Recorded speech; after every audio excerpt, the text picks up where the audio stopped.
Hi everyone, welcome to Crochet Rocks. My name's Tracy, and in this tutorial I'm going to show you how to make this mile a minute baby blanket. Now obviously I've made this for a little girl. At the moment it's just half the blanket, but this is exactly half, and I'm going to show you how to make these mile a minute strips and attach them using the crochet as you go method. And I'm going to just do the other half in this tutorial. So for this tutorial then, I'm using various shades of pink, ranging from light up to a darker one. So they're not all the same make, but they are all DK weight.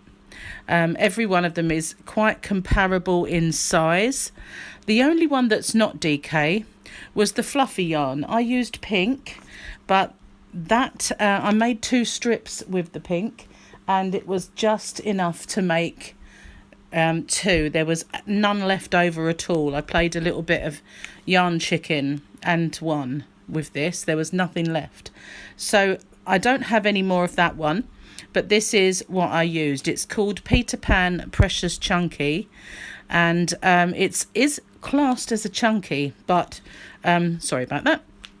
Although it's classed as a chunky, the strip is exactly the same size, and it's only really classed as a chunky because of the weight, you know, the thickness with all of the fur. But it's not a ridiculously thick yarn, and so it fitted in quite well. You don't have to have a fluffy part to it, but I just fancied having one. But I've made several other strips and ready to attach and border. So I'm going to show you with this colour how I'm going to do the strips. Now I'm using this tulip rose crochet hook, which is 4.5mm. I've got a pair of scissors and some darning needles and a drink, which is an optional extra. And you'll need some stitch markers. Now I've got 4. That's all I need for this particular tutorial, because each one of these strips is 44 of these shells, for want of a better word. They're a set of 3 treble crochet, which is a UK term, or double crochet in the US, with 1 chain and another 3. So each one of these, it's 44, but that does not include the bottom part, which is different.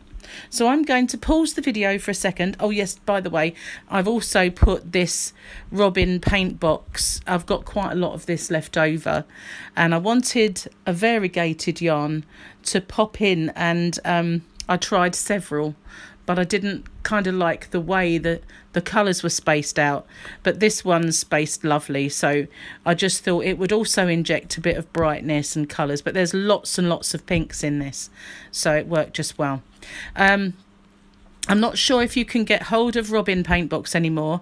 I think since lockdown and the coronavirus, Robin has had problems and possibly ceased trading, but any variegated yarn that you have will do.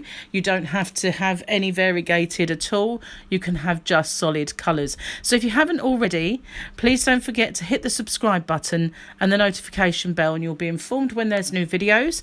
But I'm just going to pause the video now, clear this away, and get cracking showing you how to do this.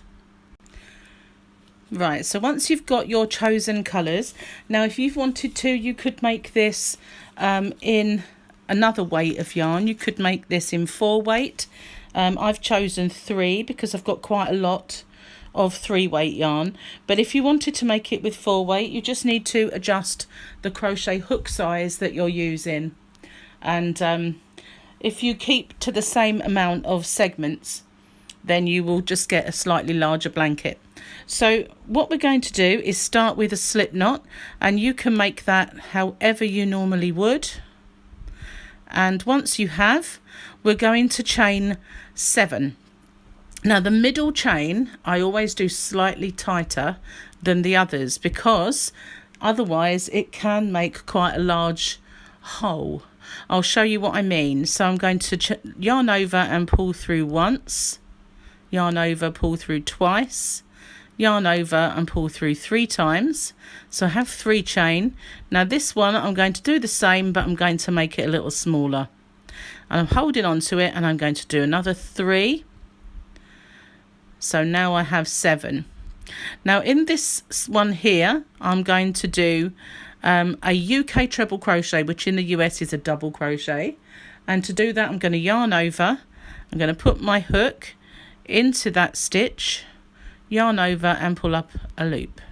So I have 3 on my hook, yarn over, pull through 2 of them, yarn over and pull through the other 2. So now I have my chain, which count as my first treble crochet, and this one which counts as another. So I'm going to chain 1. This is making one of the ends, and as I said, it's going to be different to the rest of it.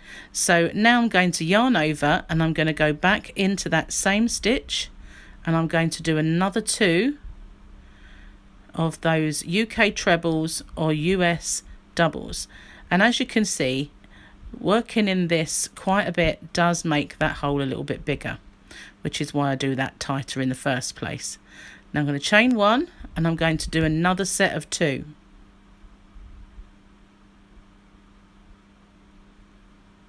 In the same space, and chain 1. Now I'm going to do 1 more in there. Now just as with the other side, our chain counted as our first one, these chain count as our last. I'm just going to zoom in so you can see more clearly. I'm going to slip stitch into that very first one. Move this tail out of the way because it's confusing. And yarn over and slip stitch in. So now we have 4 sets of 2 separated by these chains. And now I'm going to just ignore that tail, which is annoying. I normally work them in, but that would just confuse you. I'm just going to zoom out because it's a little bit difficult to show you so close. So now we're going to chain 2, because if I get one of my strips, not the fluffy one obviously, now we're going to be working on these segments. So we have got to the end, actually the other end, doesn't matter which one I show you, I know, but this is the one we started with, and I've worked over my tail.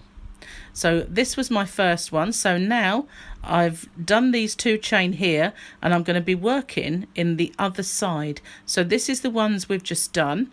I've chained 2, and we're going to work in the opposite side. So that's what I've done now. So I'm going to turn it so that it's aimed downwards. And remember that tail, just got to get rid of that. So now I'm going to chain, sorry, I've done my chain 2. I'm going to do 3, sorry, I'll get this right in a minute. I'm going to do 3 UK trebles or US doubles in that space. Exactly the same as I did just now. 1. My second. And there's the third. And I'm going to chain 1. Pull that over slightly. See what I mean about this hole gets bigger? That's why I do it smaller, so that when it gets bigger it's not huge. So now I'm going to do 3 more, which is the other side of the segment.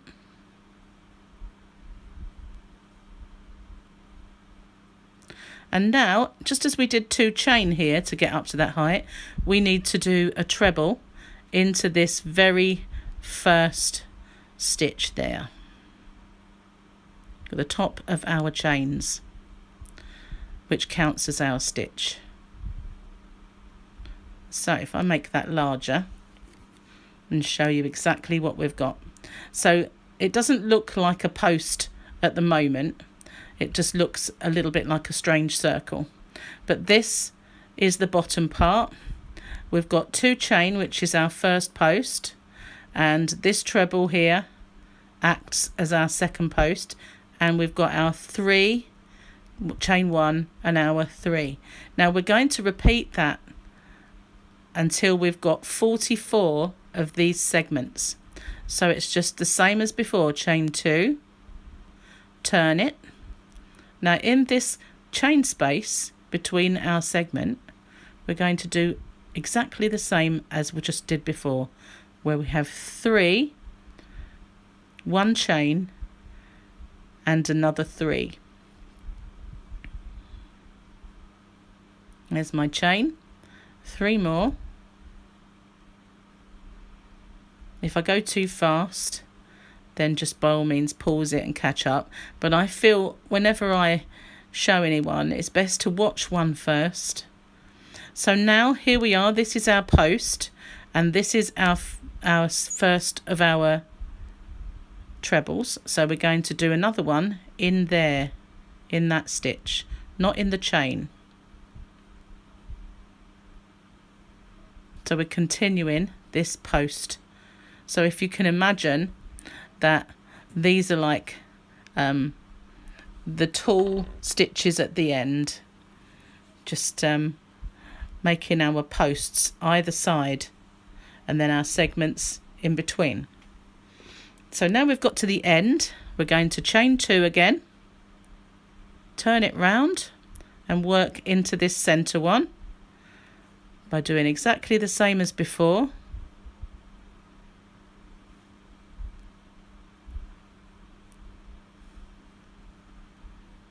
There's our 3, 1 chain, 3 more.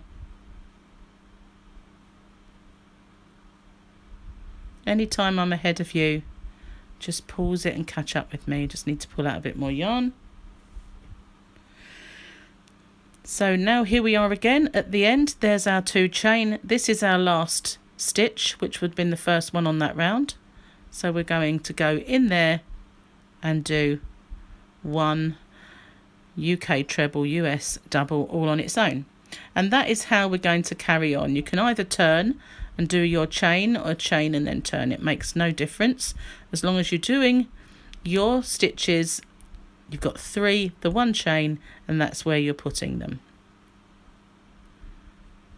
And we just continue like that until our strip is long enough. And for this particular blanket, I've done, as I say, 44 of these segments. So with the 2 ends, that's 46, but the ends obviously are different. And then I'm going to go into that stitch there, not the chain, and do 1 more stitch, 2 chain, and turn. And we're going to carry on like that. Just need to pull out some more yarn. I'll do a few more with you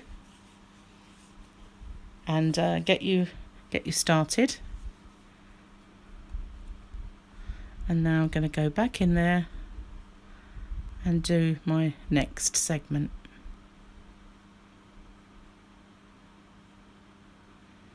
But just remember that the very first one we did was 4 lots of 2, and the first and the last were the chains that we'd already done, and you separate them by 1 chain.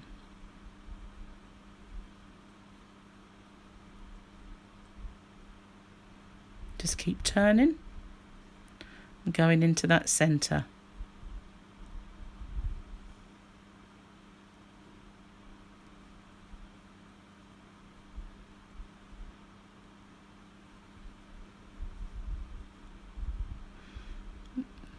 That's it.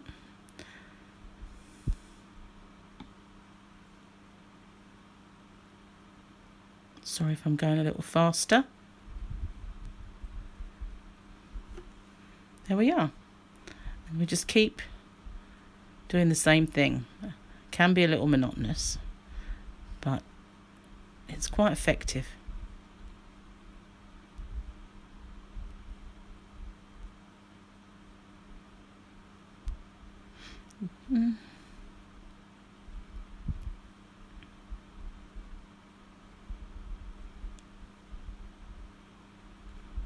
Okay, then you can just see there's our 3 into the last one.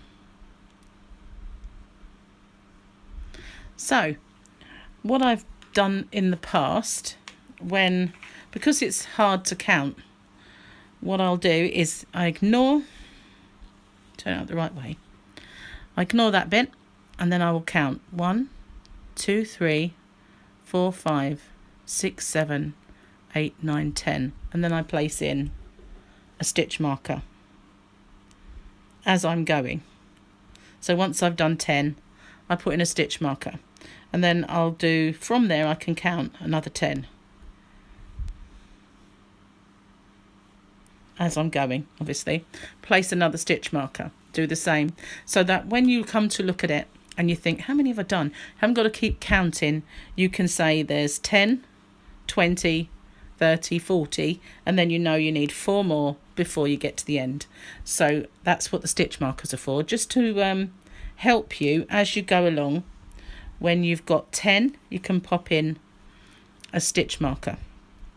So we'll do a few more,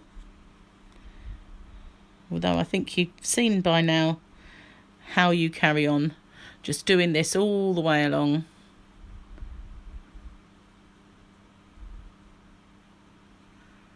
All the way to the end, until you've done 44. Or if you want to make this longer, you decide how many you want to do. But as long as you start and end with the right side. So this is the back, obviously, because this is uneven. So when you start and finish, they'll both be this way round. So I'm going to pause the video and I'll come back to you when I've done my 44 and show you what we do when we get to the end of the row. Okay, so I've now got, apart from my end, I have 44 of these segments, and every 10 that I made, I popped in a stitch marker, so I knew when I got to this one, all I needed was 1, 2, 3, 4, and then I was finished my 44. So now I need to make my opposite end. Just going to untangle my yarn a little bit. So now what we do is we turn our work, and we'll do our 2 chain as normal, and then into this one here we're going to do the exact same as we did on the opposite end. So we're going to do 2 of our UK treble or US doubles into that center, 1 chain, then another 2,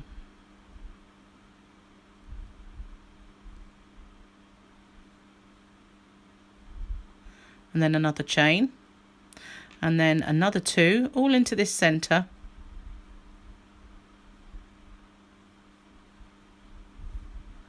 one more chain.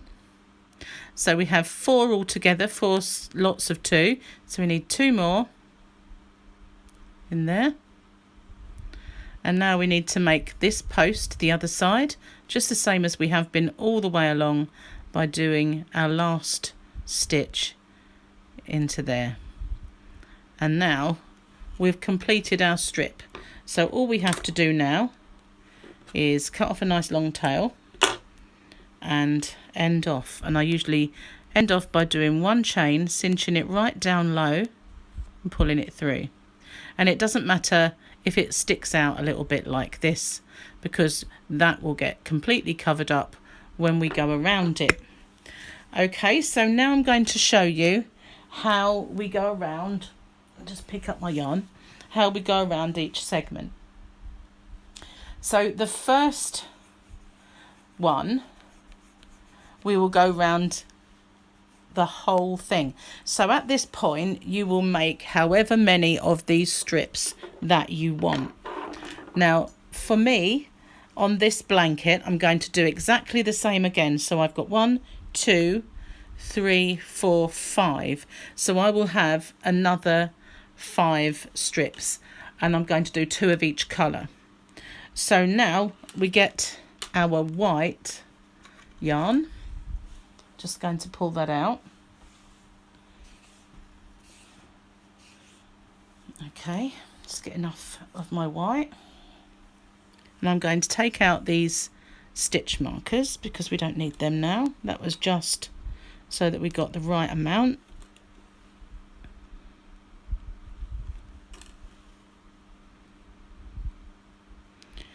There we go. And I always start at this end because I don't want to have two to sew in at this end. So I always start at this end. So I can get my crochet hook and I start this side because this is the right side. Remember, both of our ends will face this way.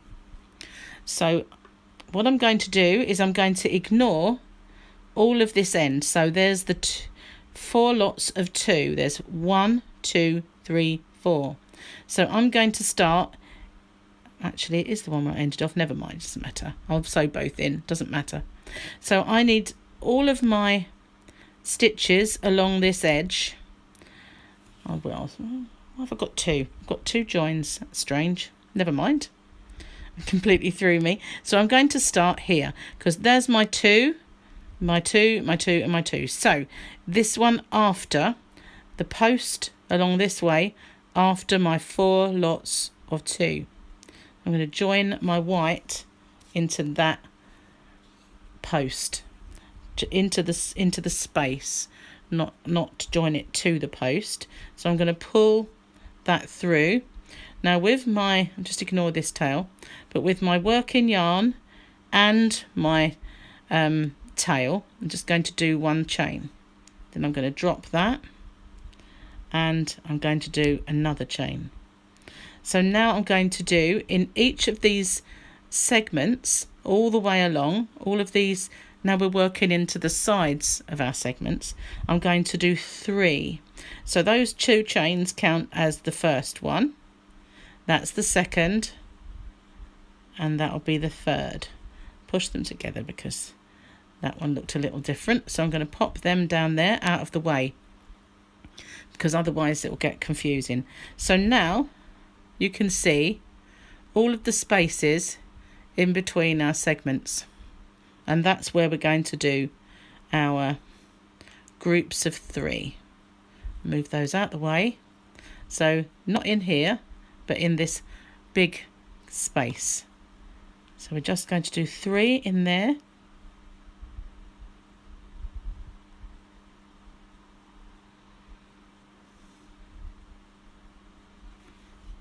and into the next one, 3 in there.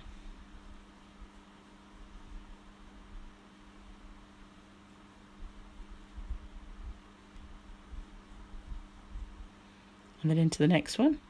So basically it's past the segment. Don't get confused with where the segment actually kind of joins.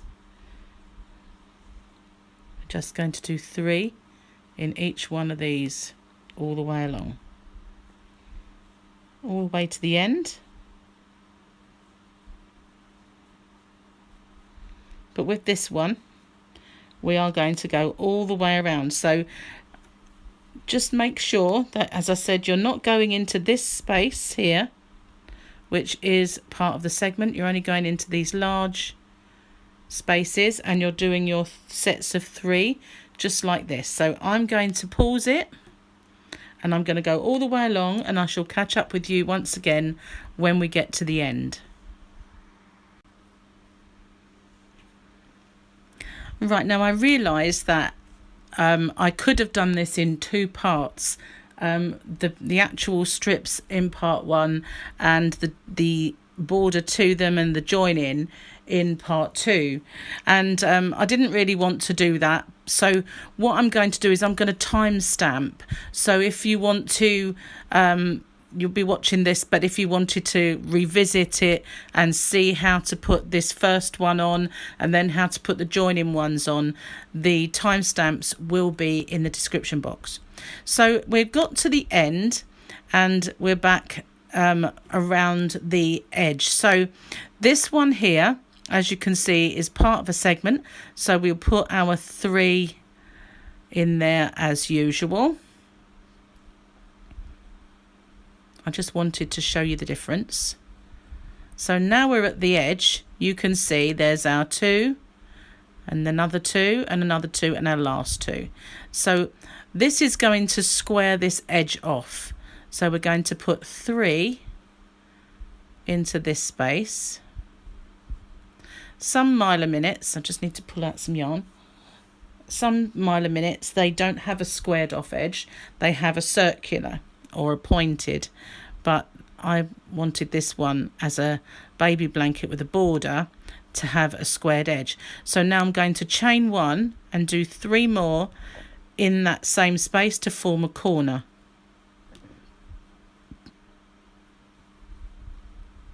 Pull it aside if you have to, just to make a space. So we've made our corner, and now after this 2 here, we're going to put 3, which will form our edge to our strip. So now you can see it squaring it off, and in this next one, after this 2, we're going to do another corner. So we're going to put 3,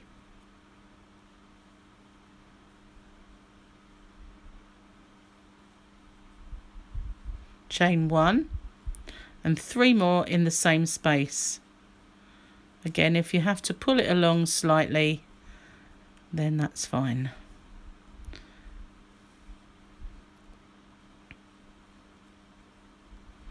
And then we're back to normal with our 3 in this space. I'll work over that tail a little bit there. So that's why I said it doesn't matter if that end looks a little odd, because you're just going to cover it up anyway. So if I pull that out, then I'll show you that that has now squared off the edge of each of the strips, and so when you join them it will form a flat edge along the top of the blanket. So now we're going to do exactly the same by going into each one of these segments all the way along until we get to this end. So exactly the same as we just have. I'll pause the video and I'll meet you when you get to the bottom. They're exactly the same just by going into, this is just a tail, ignore that, just by going into these between the segments with 3. Now we've reached all the way to the end, and all that's left is this part, and as you can see there's the 2, 4, 6, 8 but separated by the chain. So in this first one again is a corner because we want to square that off. So we're going to do 3, 1 chain and another 3 in the same space.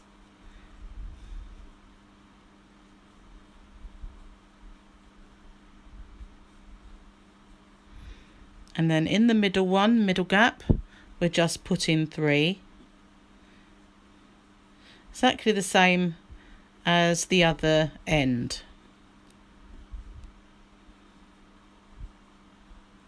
And in this next one, the corner.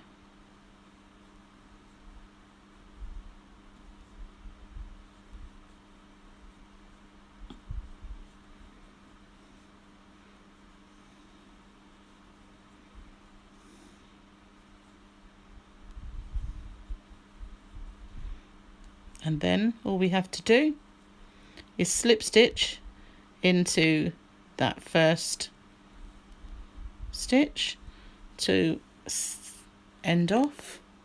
Find the scissors.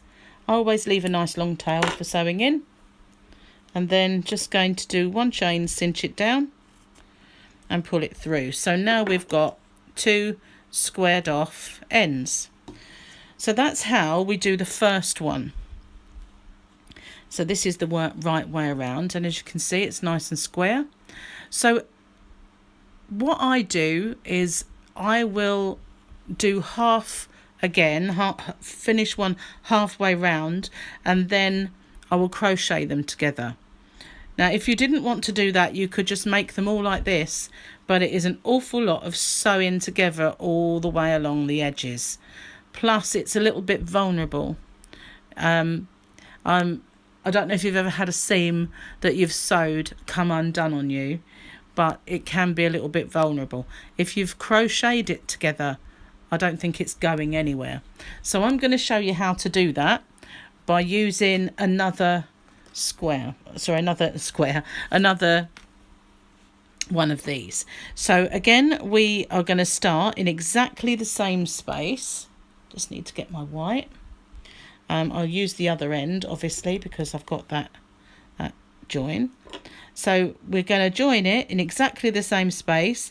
There is the 4 of the end, so I'm going to join it in this one here, the first of the segments, in exactly the same way.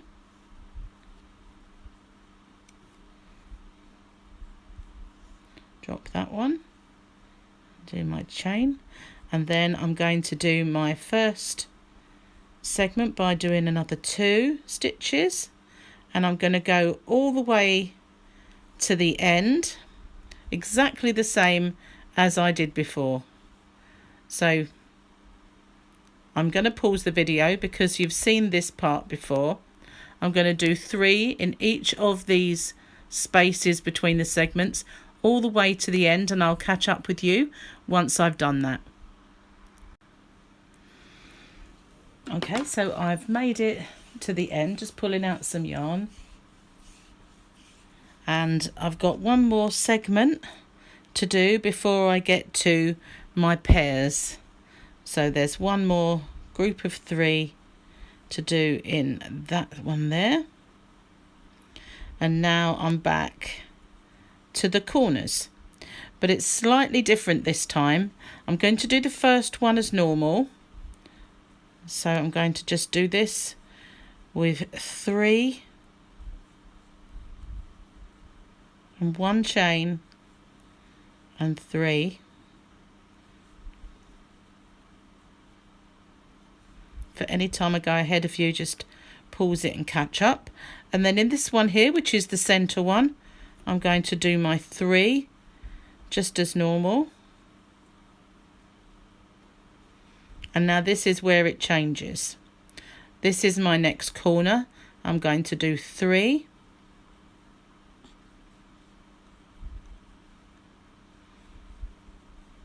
and 1 chain, and that's where I'm going to finish it for now.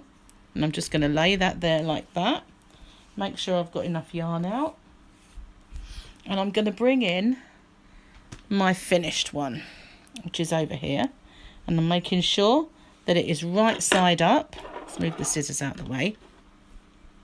So we're now joining this at the corner so that it will sit like that. So what we do is we get to the center of our corner and we're going to aim the hook down, and then underneath here we're just going to hook that yarn and bring it through. Doesn't matter, it's all baggy, just pull it tight. Not too tight, obviously. The tighter you pull it, obviously it won't look natural. So then you slip stitch that through, and now we're going to complete our corner by doing 3 more in there. It's a little harder to hold when you're sitting down. Maybe you can do it at a table like this, but I sit on the settee on the sofa, and I find it much easier to do this without holding it like this. So now you just look, you've gone in at the corner, your next segment's there, you pop your hook through and you hook your yarn, bring it up, and then slip stitch it through. So now we go into our next segment. Ignore that tail, I'm just going to work over it and do our 3 as usual.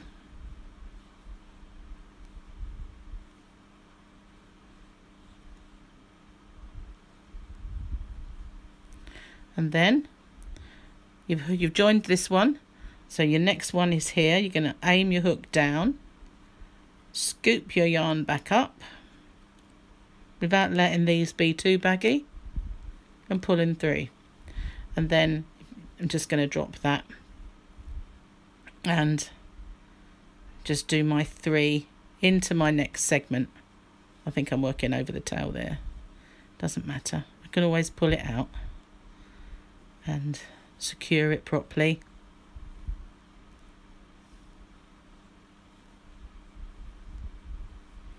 And then you go to the next one. You can see where you've joined. Aim your hook in, loop your yarn and pull it through, and then just pull it like a slip stitch through that one, and then you're joining as you go. It looks a little bulky for now, but it does flatten out, and then you just keep going to your next segment to do your 3.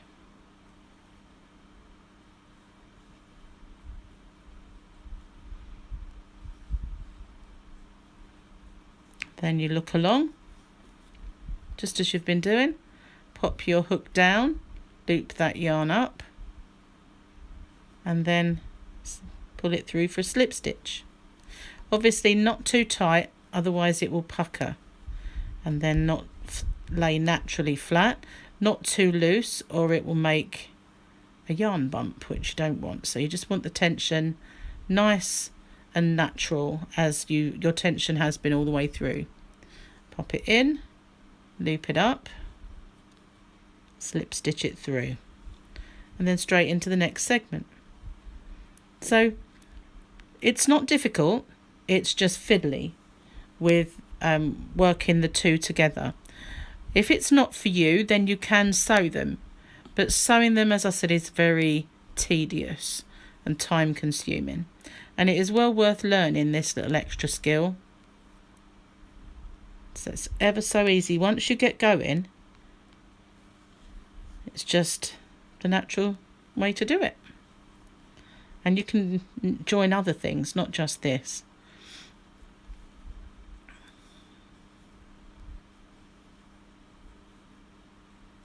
And then again, next one along, aim it down and loop it up. I think there is another way where you take your yarn out of your hook and then put your hook in and pull it through, but that takes longer, and this looks just as good to me. So I prefer doing it this way. You don't lose your stitch, it doesn't come unravelled. You've got your hook in at all times. Next one along and lip it up. So as I said earlier, I did these really parts 1 and 2 together, but obviously I know that it takes time to make your strips, and so I will timestamp all these things for you to just find them easily when you need to. If you're holding on to this one, you're not going to have it too loose. And just keep going. Exactly the same way, all the way along. So I'm going to pause it, and I'm going to carry on, joining as I go like that, until I get to the end, and I will show you what we do when we get to the bottom. But once you've done it, it will flatten out nicely. So I'm going to pause it now and catch up with you at the end of this strip. Okay, so I've made it all the way to the end, and I've done my 3 in my last segment before my corner. So just as we joined the corner at that end, we're going to do exactly the same at this end. So we are going to, whoops a daisy, that's right, and we're going into there. Sorry about that, I noticed that I'd gone wrong. I'd missed a segment out, and I know exactly what happened. My cat was playing with my yarn ball, and as I was trying to scush her away without knocking everything over, I managed to go in the wrong segment. So I put that right.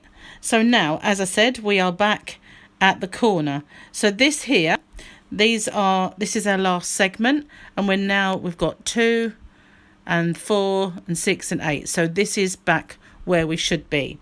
So once we've attached our last segment, we'll go into this one as normal and do our first 3. I wondered what on earth I'd done wrong then, because I'd counted them all. But note to self, put the cat away.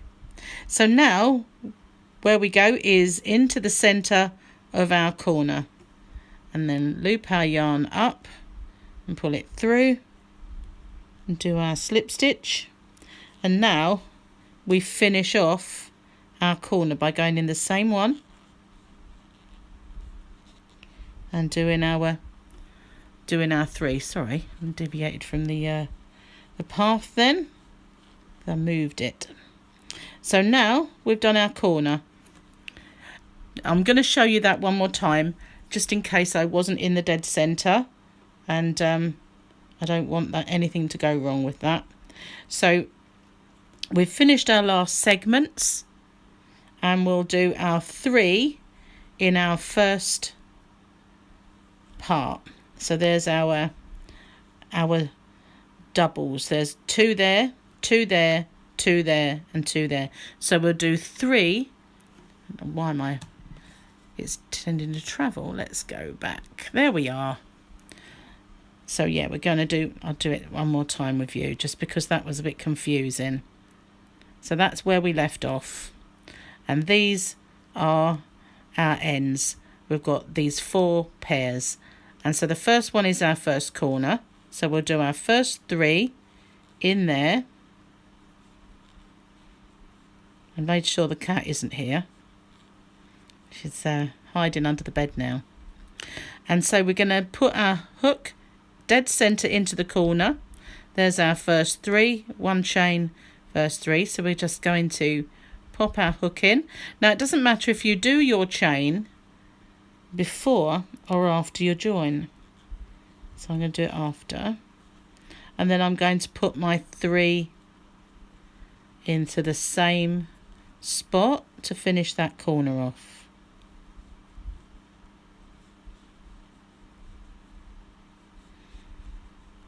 And then in that middle one, it's just 3.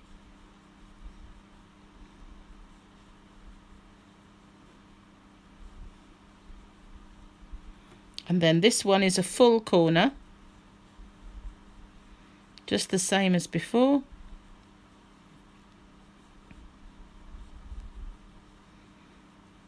Pop it across if you have to.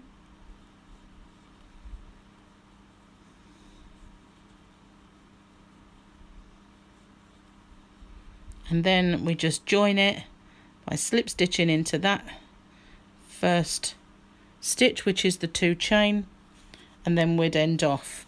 And then we have joined both ends of our blanket. And that's, I'm sorry it got a little confusing there at the end, but I really thought that I'd done something wrong there, and I couldn't figure out, because I knew I'd counted them and put my stitch markers in, and it was all all the right amount. And but when I looked, I'd managed to, and it's easily done. It's easily done. Instead of putting my hook through and picking up, I went into the next one, so it bunched up 2 together like that. Once I figured out what I'd done, it was only about here that I managed to go back quite easy and put it right. But that's how we do both ends of our joining as we go. We just loop at the corner there. So now all you need to do is make your strips, edge your first one completely round, and then all the subsequent ones we start at the same spot, go all the way around to this point, and then join at the corner and go all the way back. So simple, really. I will put in I'll put in some timestamps for all those things, and I'll list them in the description box. So that's the end of this particular video. I'm going to leave you then to make your blanket. You can choose whichever colours that you want. I know you won't probably get the same yarn as me in any case, but these are the colours that I've been making mine with, and the fluffy one which run out. So there it is. But you don't have to include a fluffy one if you don't want to. It is quite difficult to see where you're stitching. I did it by feel and just by experience, really knowing where to put it.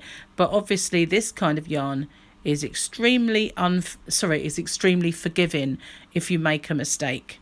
Would you see it? So as long as you can feel where you put your segments, it's quite easy to get into there. It's quite easy.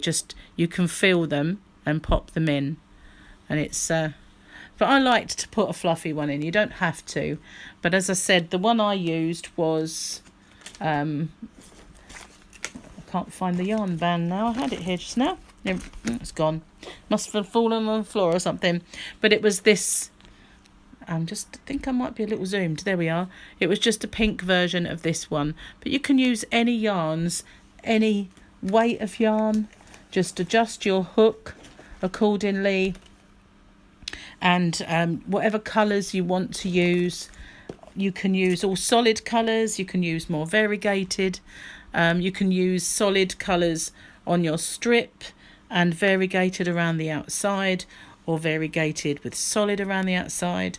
I've done actually combinations of all of those, but you can use one of each colour and carry on just making it like an ombre effect. The choice is yours. It's possibilities are endless. So I'm going to leave it there, and I will show you how I've done my border in another video. So thank you so much for watching. Take care, and I will see you on the next one. Hi everyone, welcome back to Crochet Rocks, and in this tutorial I'm going to show you how to make this puff stitch mile a minute. Now this particular one that you're looking at is a scarf for a 5-year-old. So I'm going to do a separate tutorial for that, because otherwise you might not get to see the stitch if you didn't want to make a scarf for a 5-year-old. So I'm going to do how to do the puff stitch mile a minute in this tutorial, and then I'll do a separate tutorial for the scarf. But I like to make my puff stitches quite puffy, quite meaty. And I've not seen anyone join it this way. I have seen other joins. It's not to say that there aren't, but I haven't seen them. So just let me tell you what yarn I've used. I'm using a DK weight, which is a 3-weight yarn. And the yarn that I've used for this project were Signet, I don't know if that's Pato or Pato, but Signet Pato. This was an everyday DK and this was a baby DK, but they feel identical. There's nothing to tell them apart at all. If you're interested in this yarn, the shade is 985 and it's called Mauve. And this one is 782 Lilac. They go really nicely together and are perfect for a little girl's scarf. Well, they're actually perfect for anything because they're lovely and soft.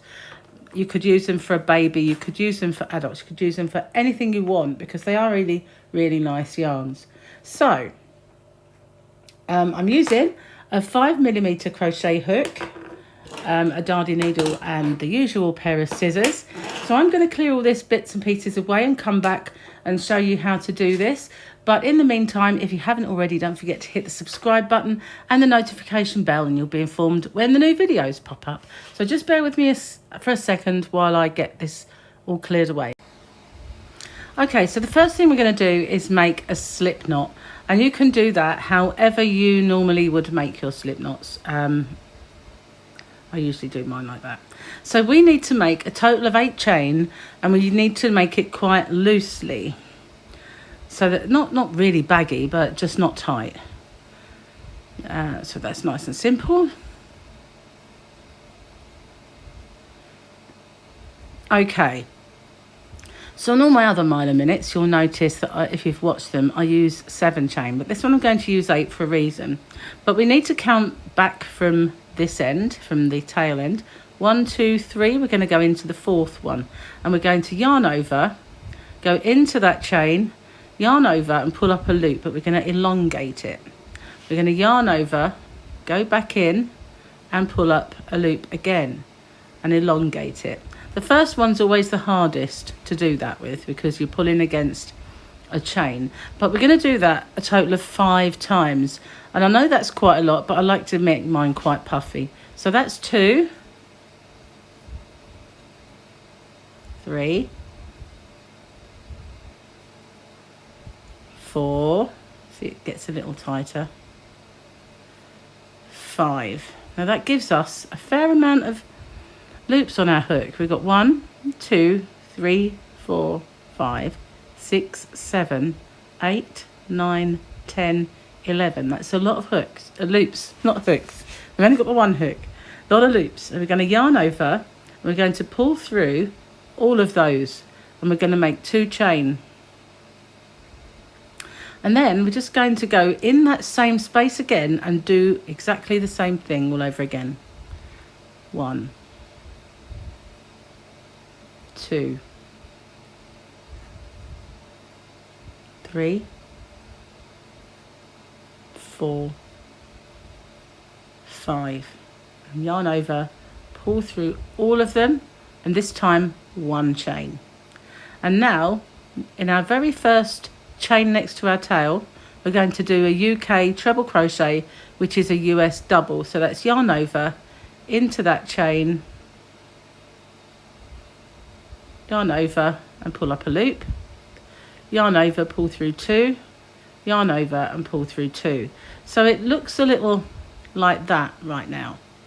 And now we're going to chain 2, and we're going to turn our work. We're going to be working vertically rather than in a horizontal way. So this is our repeat now for every single row. We're going to yarn over and do our first puff stitch with 5 loops, 5 times that we go in, giving us 11 loops, but I'm sure you know what I mean. Yarn over, pull through all of those loops, chain 2 because we're making the space in between our puff stitches, yarn over, again go back in and do the other side.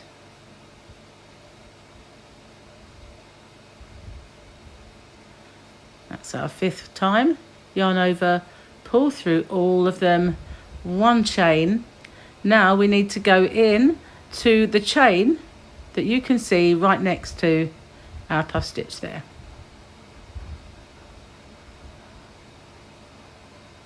Now we're making our puffs and our posts. So we've got posts either end, in between we have our puff stitch shells, for want of a better word. We're just going to keep doing that.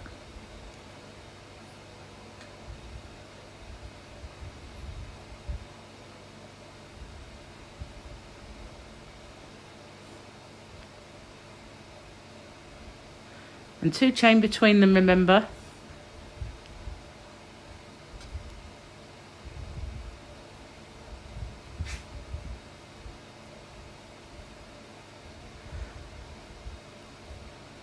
And there's our last one. 1 chain, and then into the chain next to our puff stitch. So you can see it's starting to make this little ladder of puff stitches. Now for my project that I made, the scarf for instance, I had 62 of these. So really all you need to do is whatever you're making, just keep going with this until you've reached the desired length. Now with that scarf, I also put tassels on the end of it. So just bear in mind the overall length of your project, what you're going to make at the end, whether you're going to do a dangly border or whether you're making a blanket and you're just doing a neat border. So take that into consideration and do however many of these little segments as you like.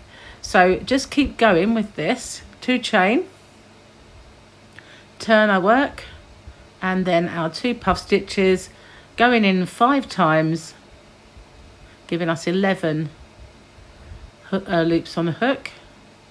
I keep wanting to say hooks on the loop, but I won't. Then 2 in between, pull it over if you need to, do another one.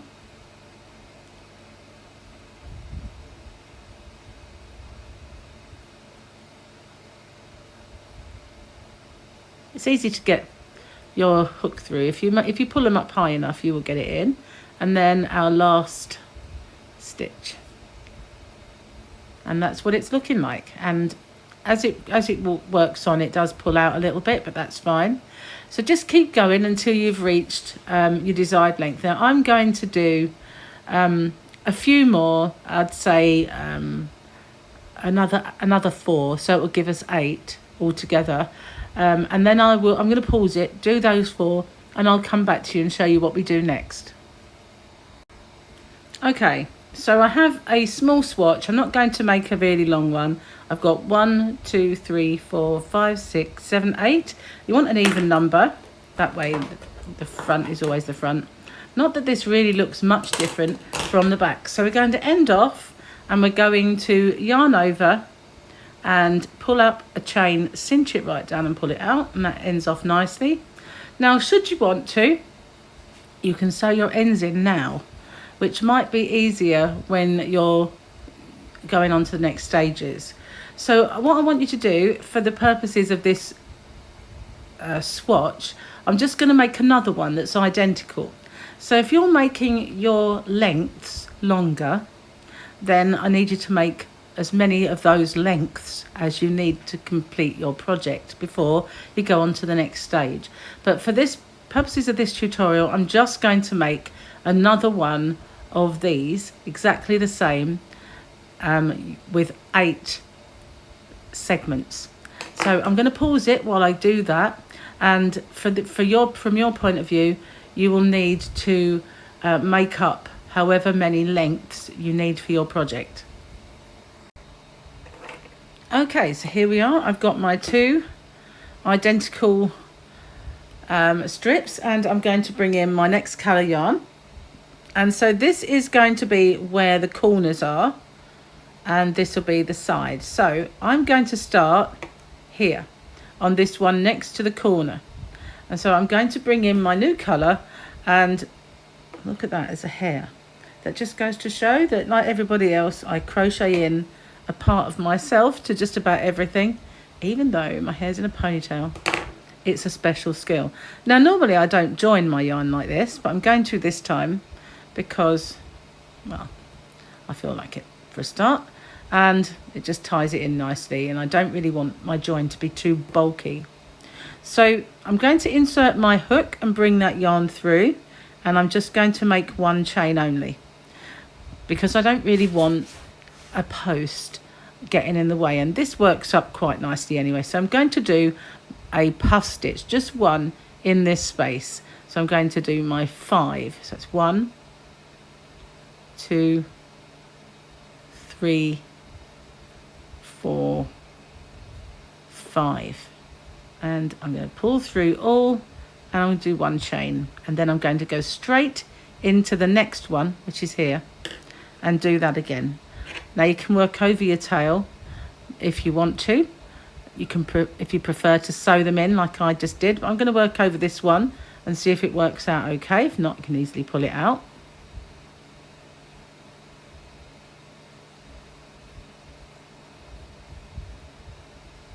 There we go.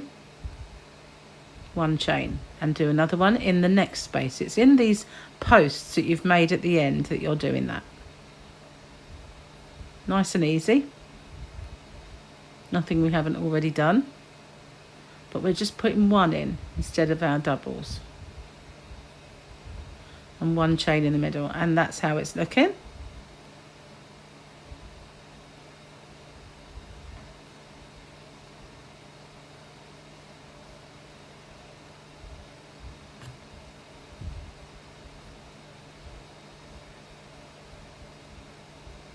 Just like that, and we're nearly at the end, so I'll show you what we do when we get to our corner.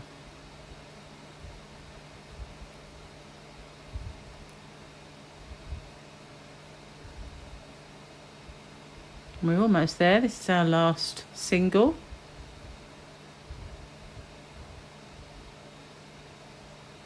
If I've gone ahead of you, just pause it and catch up with me. Okay, so now we're at our corner, and there we are. You can see there's going to be the corner. There's the bit in the middle where we join. You know, first of all, we did our very first puff, and there's the other corner. So in here, we're going to do a double, just as before.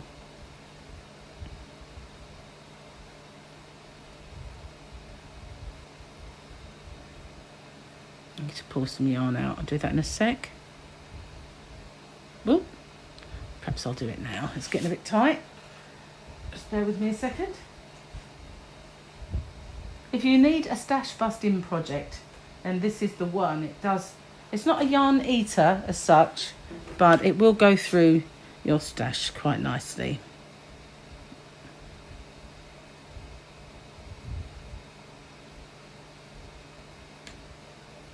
And pull through all of them. And 2 chain, because we're at the corner. Pull it over slightly if you have to, and do the next one in there.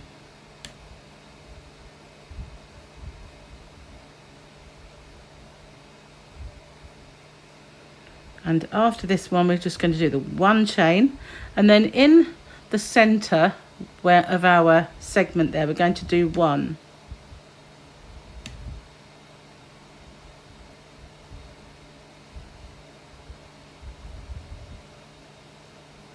With 1 chain, and then we're going to complete another corner in here.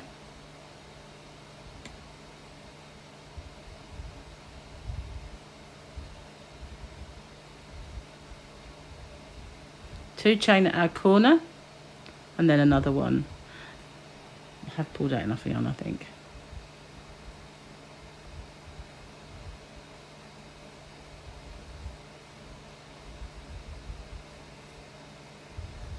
One chain. Now it does feel rather tight, but it will pull out.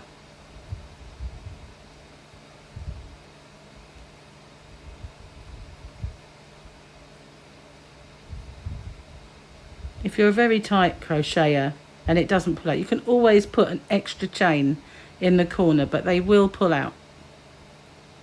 So I'm going to carry on all the way to this corner, doing 1 in each of our posts, the corresponding side to this one. So we're just going to do 1 all the way along here. I'll pause it and I'll catch up with you when we get back to our corner again. Okay, so we're back at our end. So we've got the corner in between and this corner to do. Just the same as the previous one. We're going to do, I think that was 4. Let me count them. 1, 2, 3, 4, 5, 6, 7, 8, 9. Yep, you can always tell you need to have the 11 on your hook. That's always a good way to tell. And we're going to just pull that over slightly and do another one in this corner.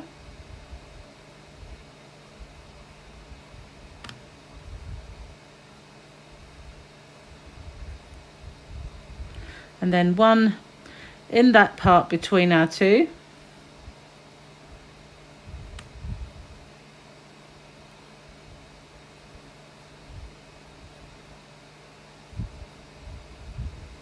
And our last corner.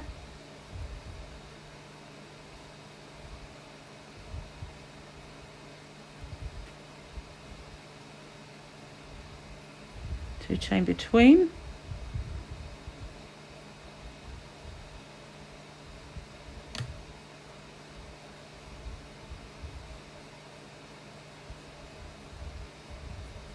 One chain. And this is where I said to you before, you didn't want this 1 chain to clutter up your design. And this elongated V at the top here is where we're going to slip stitch into. Just, that's the top of our stitch. So we're going to slip stitch into there, and we're going to break off our yarn. And again, just like before, 1 chain, cinch it down and pull it through. So now we've got 1 side complete. And it's kind of pulling, but it will pull out once you start putting them together, and that's what it looks like. So we're going to get the next one, and again we're going to not start at the corner, we're going to start here in the next one along. So we're going to join that in exactly the same way. Just I'm going to tie it off because I don't want a bulky join, as I said before,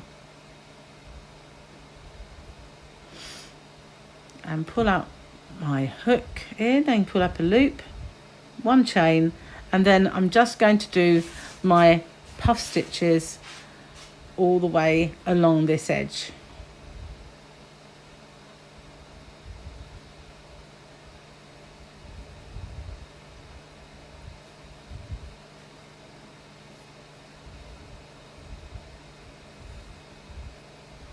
Just a second. Sorry, I had a wasp come in. I opened the window and the wasp came in, and you know, you think they'd all be gone by now, but as it's cold outside, he decided he wanted to come in. A wasp, really? Anyway, so we're just going to do one in each along here, and what I want to do, I'm going to pause it, but I want you to go all the way along and do a corner here, and then one in this end, and then stop, and I will come back and show you what to do next. Okay, so here we are at the corner. So our first half of this corner is going to be exactly the same.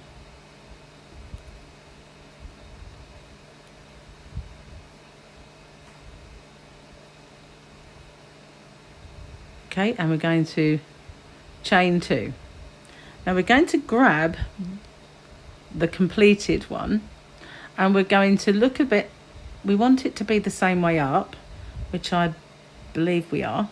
So what we're going to do is we're going to get the corner that corresponds, we're going to insert our hook, we're going to yarn over and pull through and pull through.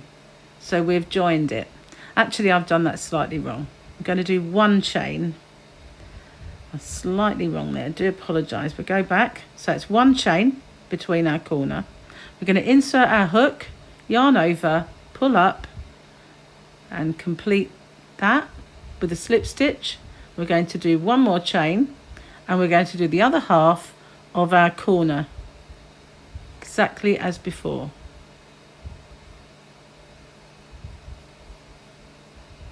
So we're joining as we go. Pull it through, one chain. So now, if it helps to lay them side by side, don't want to lose my stitch, you can work like this. It's difficult when you're on camera to work like this. So what we need to do now, we've been into the corner. I'll zoom in if I can, there you are. So we've joined at this corner, and we've done our first puff along this. We've finished that. We're going to join to, we've done our second part of the corner, that's what I'm trying to say. Insert the hook, yarn over and pull it through and make a slip stitch. And now we're going to go into the next piece on our side. It's really difficult to work like this, but I'll try my best.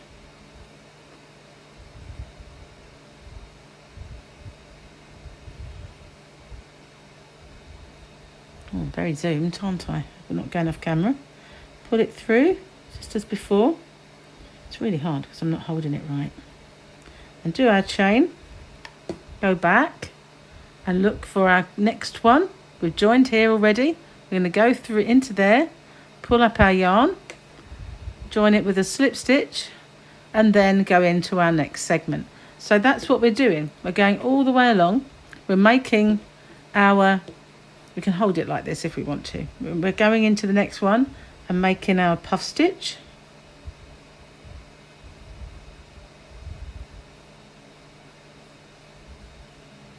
Just as normal. A bit tight now. Do our chain, and then we can find our next one to join. Obviously don't get the hook in the way. In there, yarn over and pull it through and slip stitch to the loop that's on the hook, and then we're going to go into the next one. I'm going to unzoom just in case it's making me go off camera when I'm doing this. So I'm going to pick it up again now because it's hard to do those laying down. 1,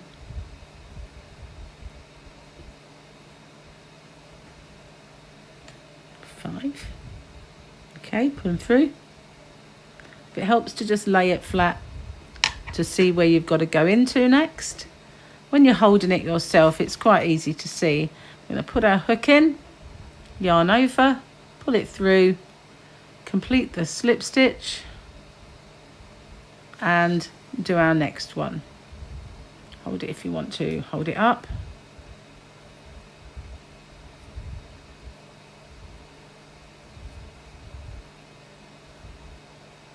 This is what I meant when I said it will pull it out. When you're working, it does pull it out, so it makes it work out. So you've been into this one, we're going into that one next.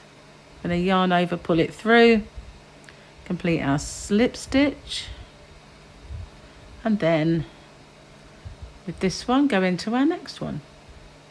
It looks harder than it is. Once you get in the swing, honestly, it's really simple. And you'll be holding it the way you like to hold it, not sticking it in front of a camera like I am. Okay, so then we've been into this one, we need to go into that one. Okay,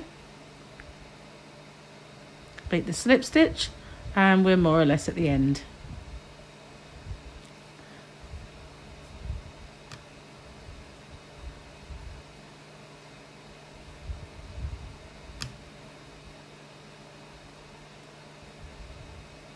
Got a yarn catching on my fingernail. Isn't that really annoying when that happens? Okay, so this is where we hope and pray it works out. A couple of times I've done mile minutes in the past and I've got all the way to the end and I've got the wrong amount of segments, but of course I've done 8, so it's got to work out, hasn't it? So with this is the corner again now. We're back at the corner, so we're going to do our first half of our corner.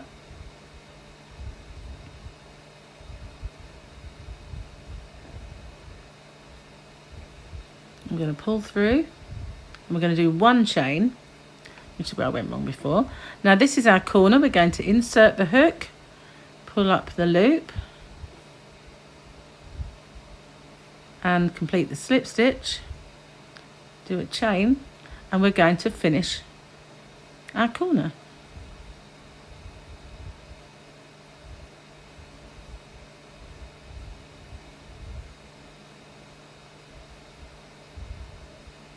And then we're going to do 1 in this end.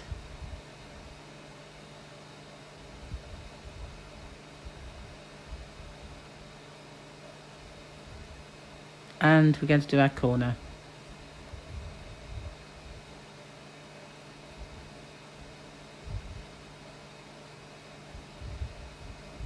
Two chain. And the last bit of our corner.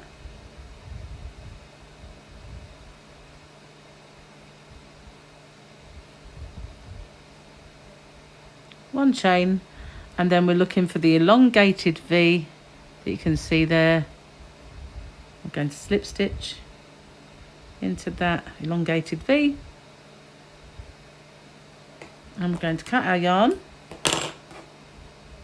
and end off like with the chain, cinch it down and pull it through. So now we just need to like tease it into shape, and see what I mean about this edge. It's now lovely and flat. It's been pulled out, that's fine. So as we go around, this will pull out with all of the other rows that we're doing, if not with our border.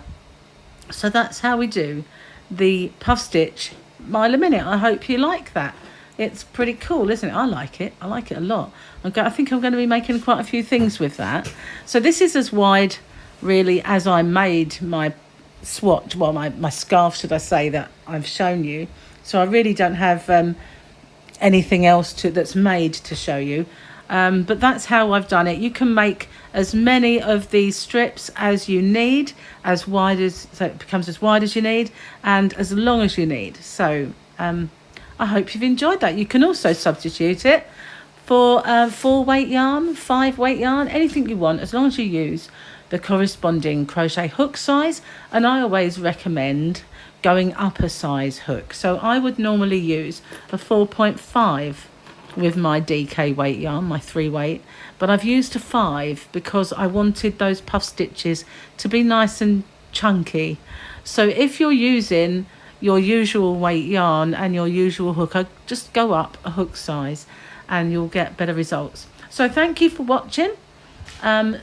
I hope you enjoyed that, and I'll see you on the next one. Thank you. Bye-bye for now. Hi everyone, welcome back to Crochet Rocks. My name's Tracy, and in this tutorial I'm going to show you how to make this unusual mile a minute. It's not the traditional granny stitch. It is a little bit more difficult, I'd say, but only that the beginning and end part of each strip is a little on the confusing side. The stitches themselves are not difficult, so I would urge you to have a go at it. This is the border that I've done this time, and well, it works up really quickly. So I'm just going to move this out the way. So I'm going to pause the video. If you haven't already, don't forget to hit the subscribe button and the notification bell, and you'll be informed when there are new videos.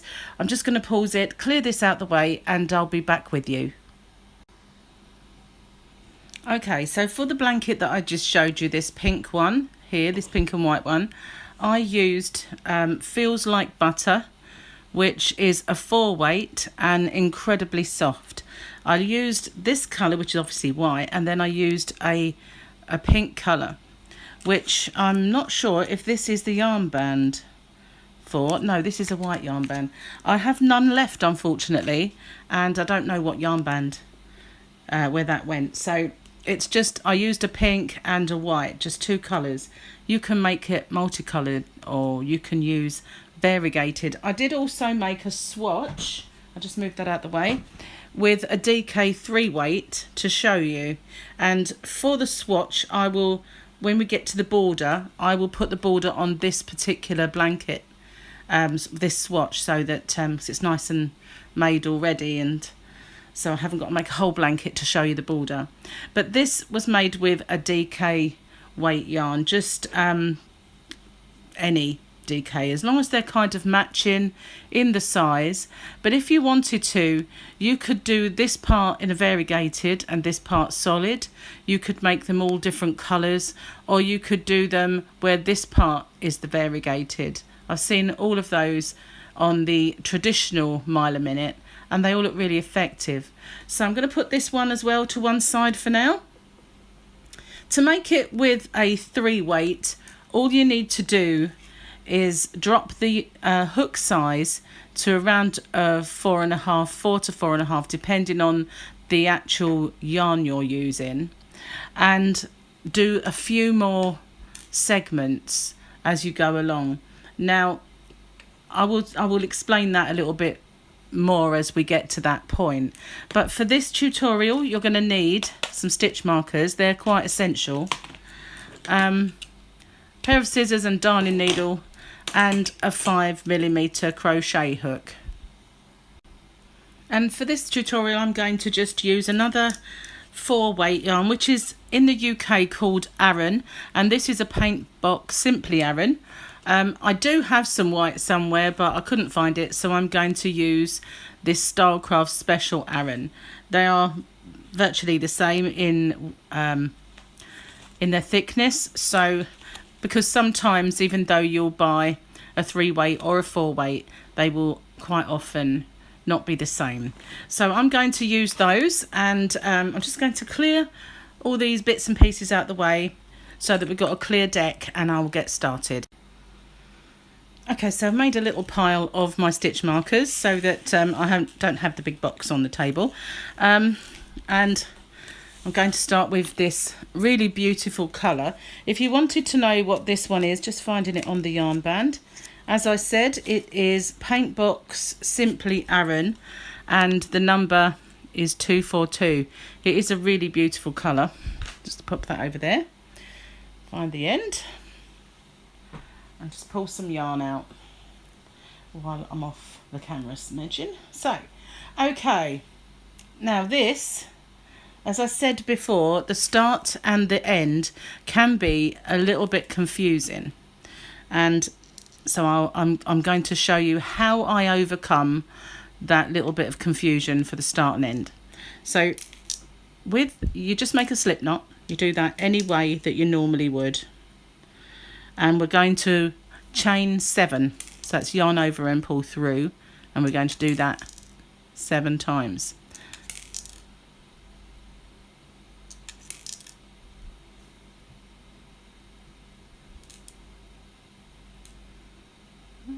Okay, so we've got 7 chain on our hook. So we're going to go into the center chain. So we're going to go into the 4th one from each end. So it doesn't matter which end you count from. And we're going to do a UK treble or a US double crochet into that chain. Now this chain is going to have quite a bit of work into it, so it will become quite loose. The hole will become fairly pronounced. Now if you didn't like that, you could always put a little stitch in that at the end, but I don't mind it. So I'm going to chain 1. So those chains here and my 1 stitch, my UK treble or US double, that now counts as 2 stitches. So back in that same space, I'm going to do another 2.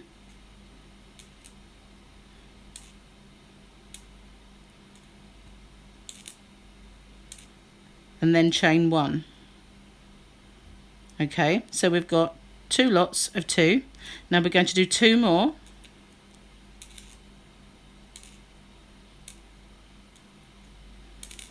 Oops, we need to take the yarn with us. Although I pulled the yarn out, it's not flowing freely, so we'll have to work that out. There we go. So there's our second one. So now we've got 3 lots of 2. I'm going to chain 1, and to mirror this one that we started with, I'm going to do 1 more in that space, and now I'm going to join it to these last 3 chains. I'm going to just go into the last one and slip stitch. So now we have 4 lots of 2 stitches including our chains, and that's what our bottom looks like.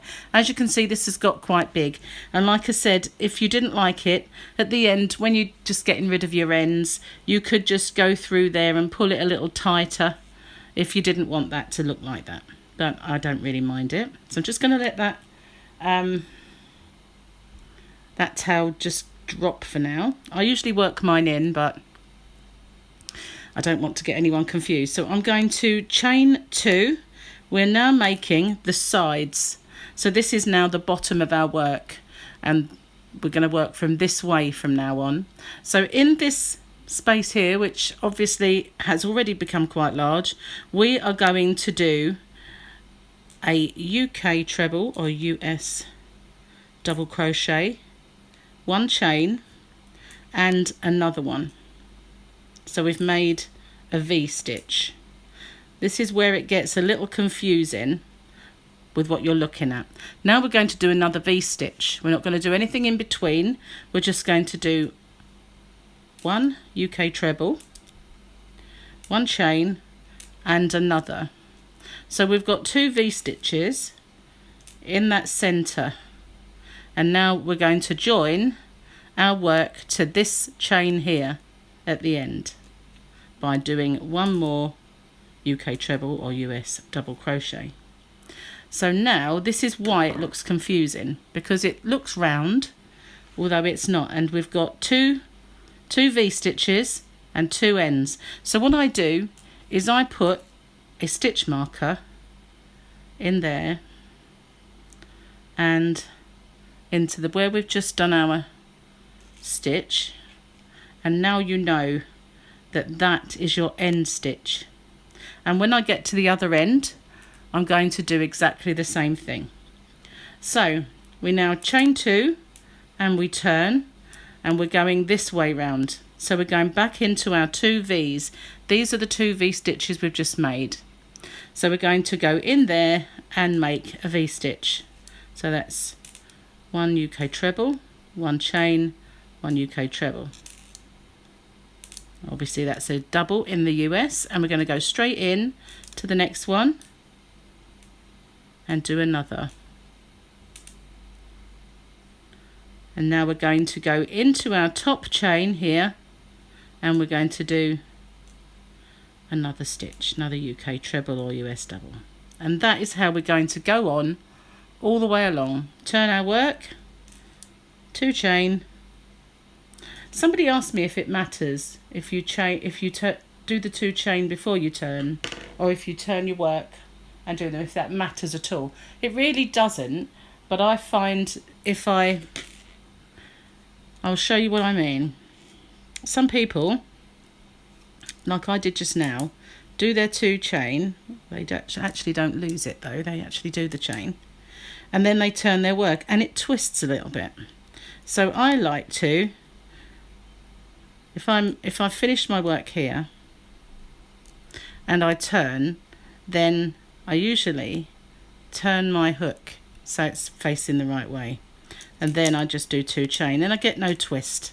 But that's just me. I'm just a bit of a perfectionist, I suppose. So now I'm just going to V-stitch where I have a V-stitch. So that's 2.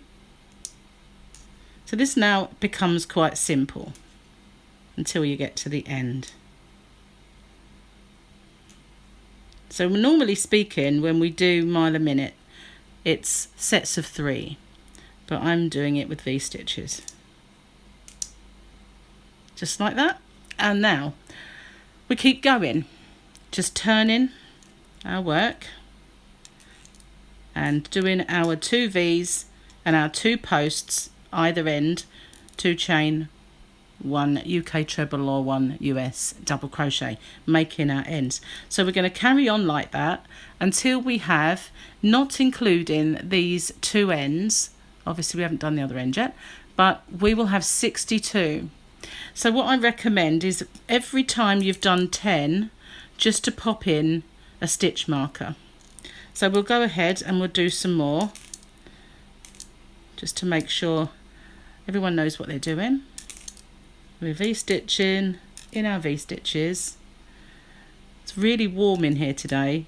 It's pouring with rain, so that's why the yarn is sticking to me just a little bit. I'm sorry if you can hear a little clicking, it's my bracelet. So now we're going to do our last stitch in the top chain. You'll probably hear the rain now, it's getting harder. So that's how it looks. And we're just going to keep going. And when we want to count 10, we just simply count from this one here. So we'll count up our 10 and then put a stitch marker in this one here. So I'm going to pause the video and I'm going to get to 10 and I'll show you what I mean.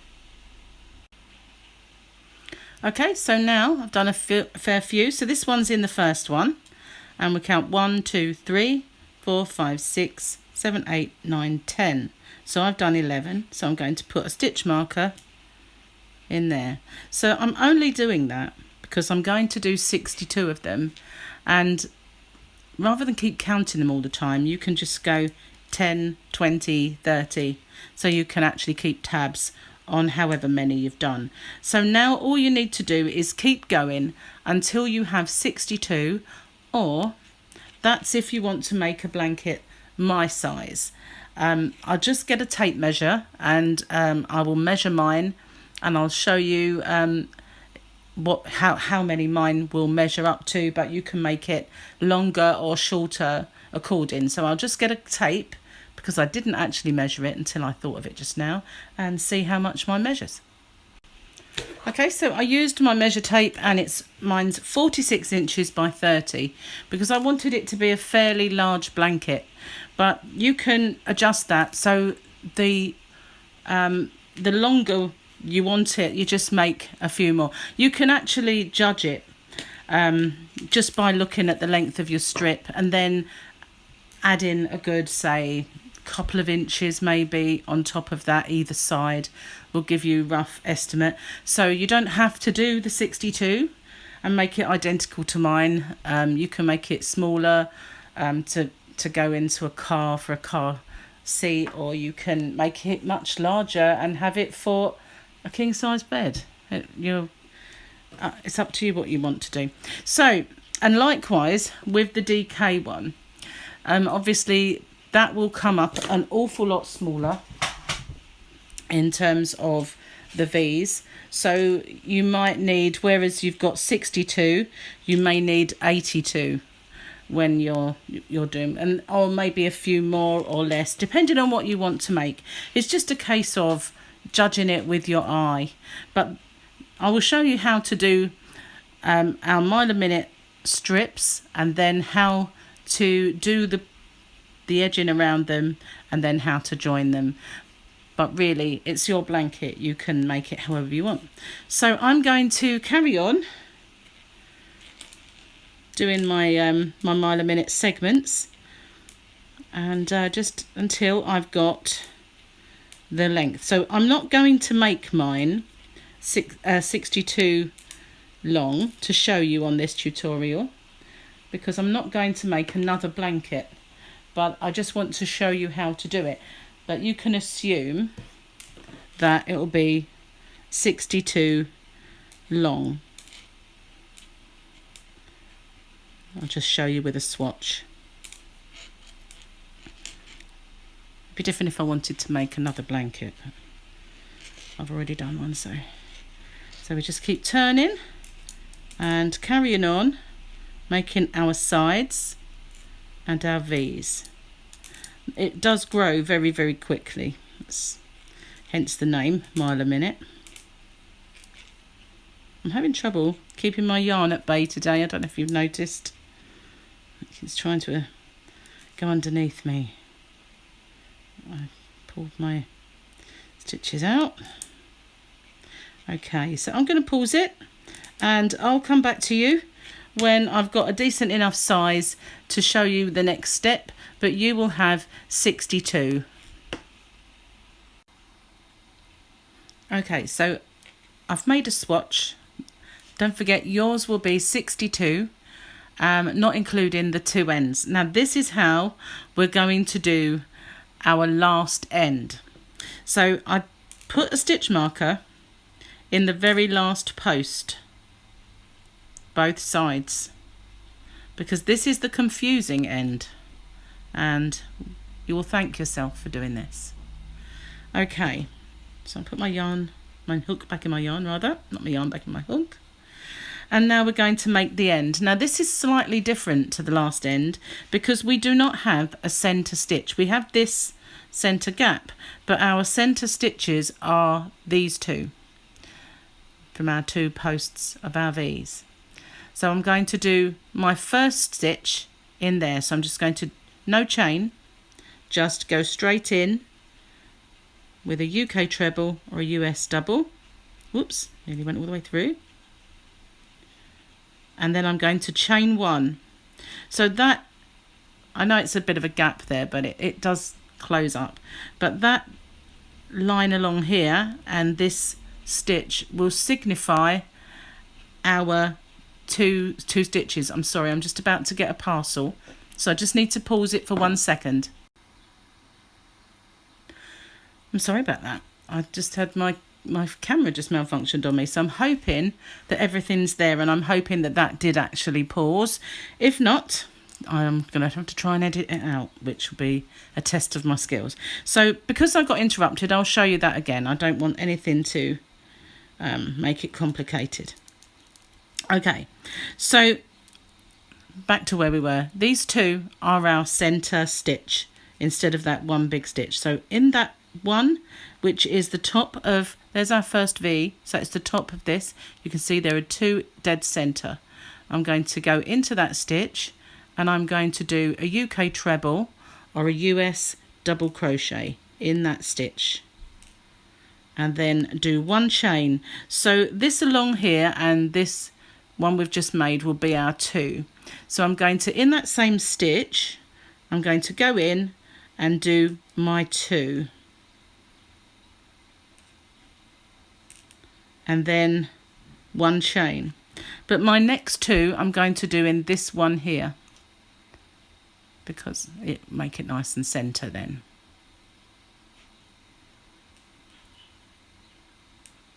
And then I'm going to do my one chain, and to make it the same as this side, I'm going to do my one stitch in there and join it to my top of my chains here with a slip stitch, and that is the end. So I'm just going to do a chain and cinch it down, cut my yarn and pull it through.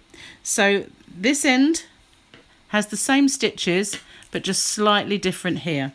And if you're not, as I say, not keen on this big hole, then all you need to do is with a darning needle go through this whole circle and pull it tighter, and you can make it smaller. So now the reason I've got these in here is because on this end It's very difficult to figure out, because this is quite fat, very difficult to figure out if that's actually a space or not. So these are the spaces that you want to go in. Now I'm not going to start this side because I've got this tail and I only want to create one tail at a time. Mind you, I've got this tail this side. Doesn't really matter, does it? I'll use this, go in this one first. I will go over this one first, doesn't matter. So I'm going to take out my stitch marker. First of all, I'm going to get my white, or whichever colour you're edging with. I'm just going to move away this lilac colour. For our first one, we are going to just go all the way around because we're going to join as we go. And so this first one, I'm just going to do a complete all the way around. So I'm going to take out this stitch marker, set it aside, and I'm going to just join my yarn here. Now you can join your yarn however you want. Some people like to do like a little knot. I just do a chain and cinch it down. Sometimes I'll do just make my very first chain. Got to get that other tail out of the way, which is why I didn't really want to do one with two tails. Do my first stitch with my working yarn and my other. So I'm going to do two chain. That one doesn't count because it's actually there. So there's my second chain. It's actually my join. So there's my two chain, that's my join.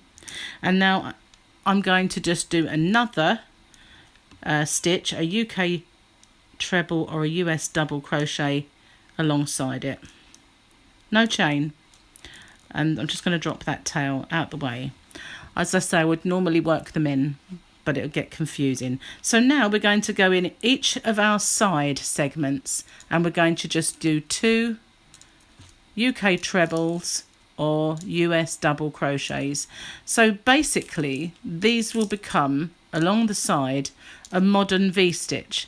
So this mile a minute consists of traditional V-stitches and modern V-stitches.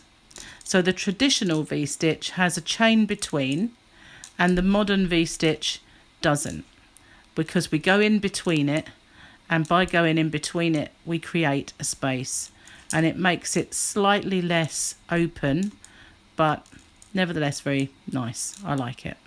So that's what we're going to do all the way along until we get to the end. Just very simple. It is actually a very simple thing. It's just a little confusing at the ends. So I don't think there's anything that a beginner couldn't tackle, but it just helps to know crochet, I think, when it becomes a little bit intricate and confusing. But it's certainly not difficult stitches. So we're just going in every single one of our side posts all the way along, and that's what it's looking like. You can just see them quite clearly there. So I'm going to pause it and I'm going to go all the way along, and I will pick up with you when I get to the end here. No malfunction that time, thank goodness. So now I'm at the end. I'm going to take out my stitch marker, my last stitch, and I know that that is my very last one along this side. So I'm going to do my two in there, and now all I'm left with excuse me, are the three spaces from my sets of four at the end. So this one is going to become a corner. So what I'm going to do is go back to traditional V-stitch, so that's one UK treble or US double, one chain, then another, one chain, then another, one chain, and then another. So what we get are three spaces in our corner. Then we're going to jump to this one here, and we're going to do a traditional V-stitch, which is one stitch, one chain, one stitch. Now, as I said, this particular one we're going to go all the way around. So this one here is another corner because we are turning this around. So this is another corner. So we're going to do 1 stitch, 1 chain, 1 stitch, 1 chain, 1 stitch. So we've got 2 gaps. Now be careful, sometimes it is very simple to just do 2, thinking you've done your 3, but what you actually want is 3 spaces, not 3 posts. So there we are, we've completely turned the corner. We're back to this one. I'm going to take out our stitch marker. We know that this is our first kind of real stitch. And if you're a little confused when you get there, all you have to do is look, and it is dead opposite the other one. So it should match up nicely. So that's what we're going to do then. We're going to go all the way along until we get to this end. Just going in every one of our posts all the way along, doing 2 stitches again, back to the modern V-stitch. So I'll pause it and I'll pick up with you when I get to the other end. But that's how our top looks now. You can see it's just nice corners. Okay, so I'm going to pause it and I'll catch up with you when I get just before this next stitch marker. Okay, so I'm all the way to the end. I'm going to take out this stitch marker where we need to go into and put my last 2 in there, and we're just left with the end. Okay, so if we look at it, then we'll see there's our center hole and there's our 2 sides. So this next one is the corner, and we're going to do exactly the same as before. So that's 1 stitch, 1 chain, 1 stitch, 1 chain, 1 stitch, 1 chain, and then our last one. So we should have 3 spaces, and then 1 in the end, which will flatten out our end, and then our corner in the next one, exactly the same as before.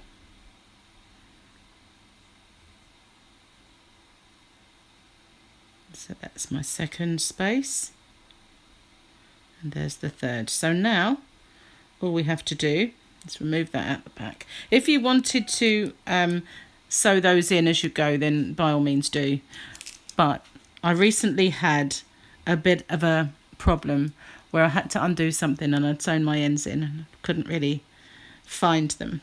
So now all I'm going to do is slip stitch into the top of the beginning chains and end off. I'm going to cut my yarn, and to end off, all I do is a chain, cinch it right down and pull it through. So this is what it looks like. You've got your nice corners each end, and then we bring in a new one. So you do want to try and make sure that you start with the same ends. It's a bit difficult. It doesn't matter if you're going to sew them though. That's, you know, if you're going to do that, that's fine. So I did remember how to do that. Now I've like forgotten it again. So I think it's starting with this end. Doesn't really matter if you're going to do that anyway. So we're going to join our yarn exactly the same as we did before. We're going to start it by taking out this first stitch marker and going in that space.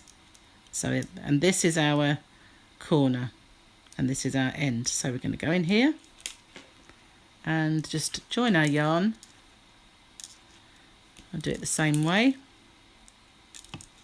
Drop my tail.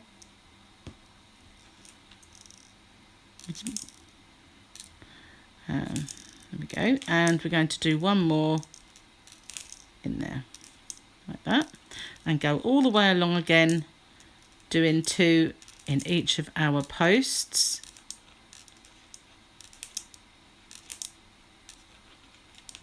all the way along until we get to the end. So I'm going to pause it and I'll catch up with you when I get to this stitch marker, because we do something different this time round.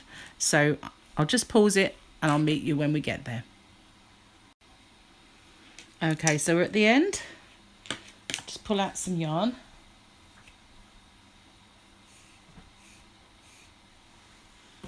Okay, so our stitch marker means our last 2 stitches right on the floor.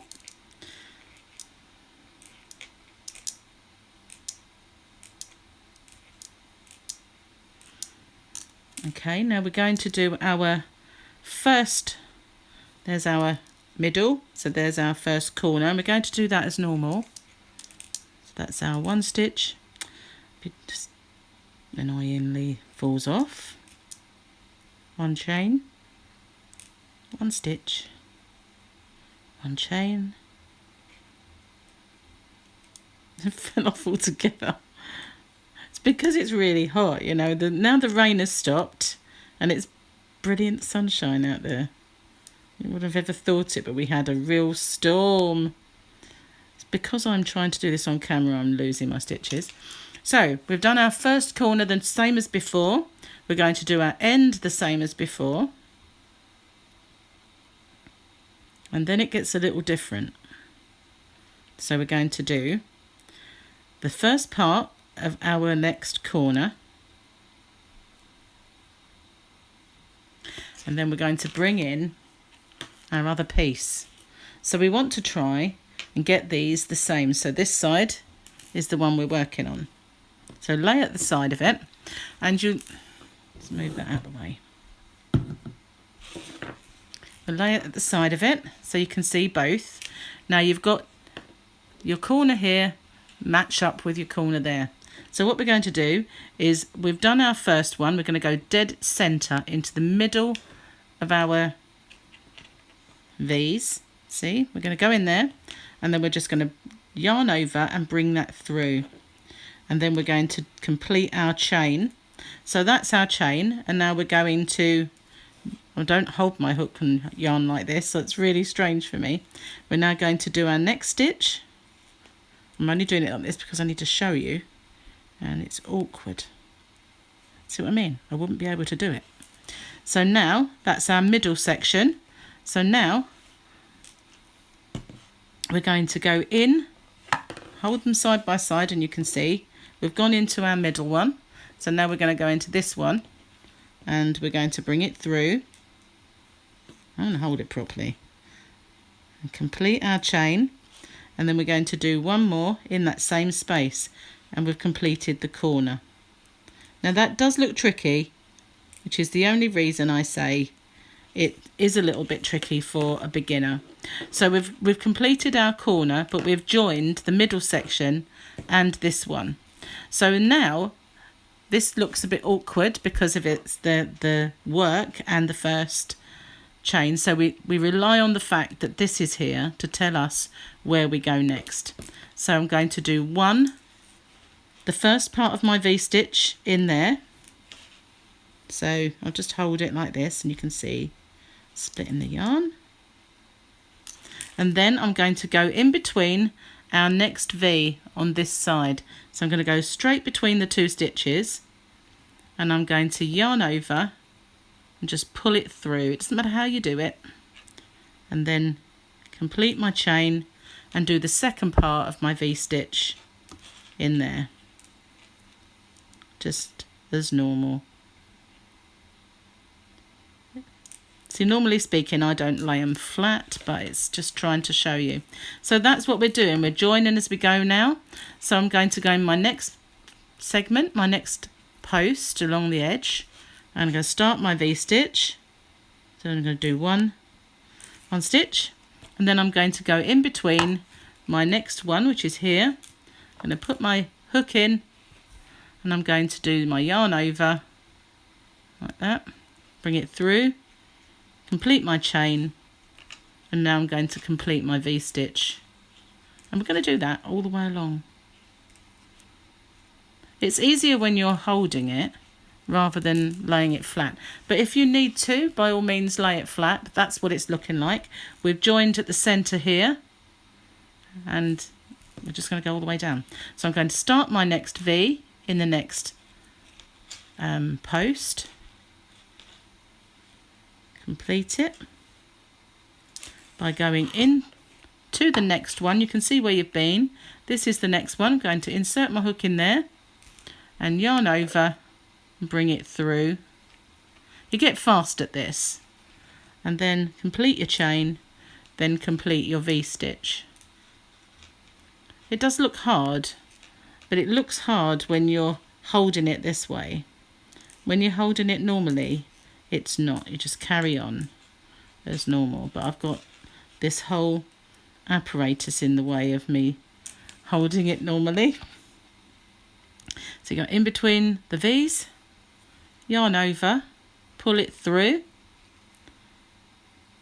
complete your chain, complete your V. So just do that all the way along, and I'll meet up with you at the end. I'm just going to make my stitch bigger, and I'm going to show you what it looks like. So this is how it's working up, joining them nicely. It does pull open a little bit after a while. It looks tight at first, but I like to join as I go. The very first time I ever did a mile a minute, I sewed it. I did an invisible sew all the way down. Took me forever. It's a real long thing. It was a massive blanket. So I soon got fed up with doing that. So right, start the next V in the post. And then in between our next one on the other side, that's the one we've been into, just go in there, yarn over, bring it up, and then complete the chain, complete the V.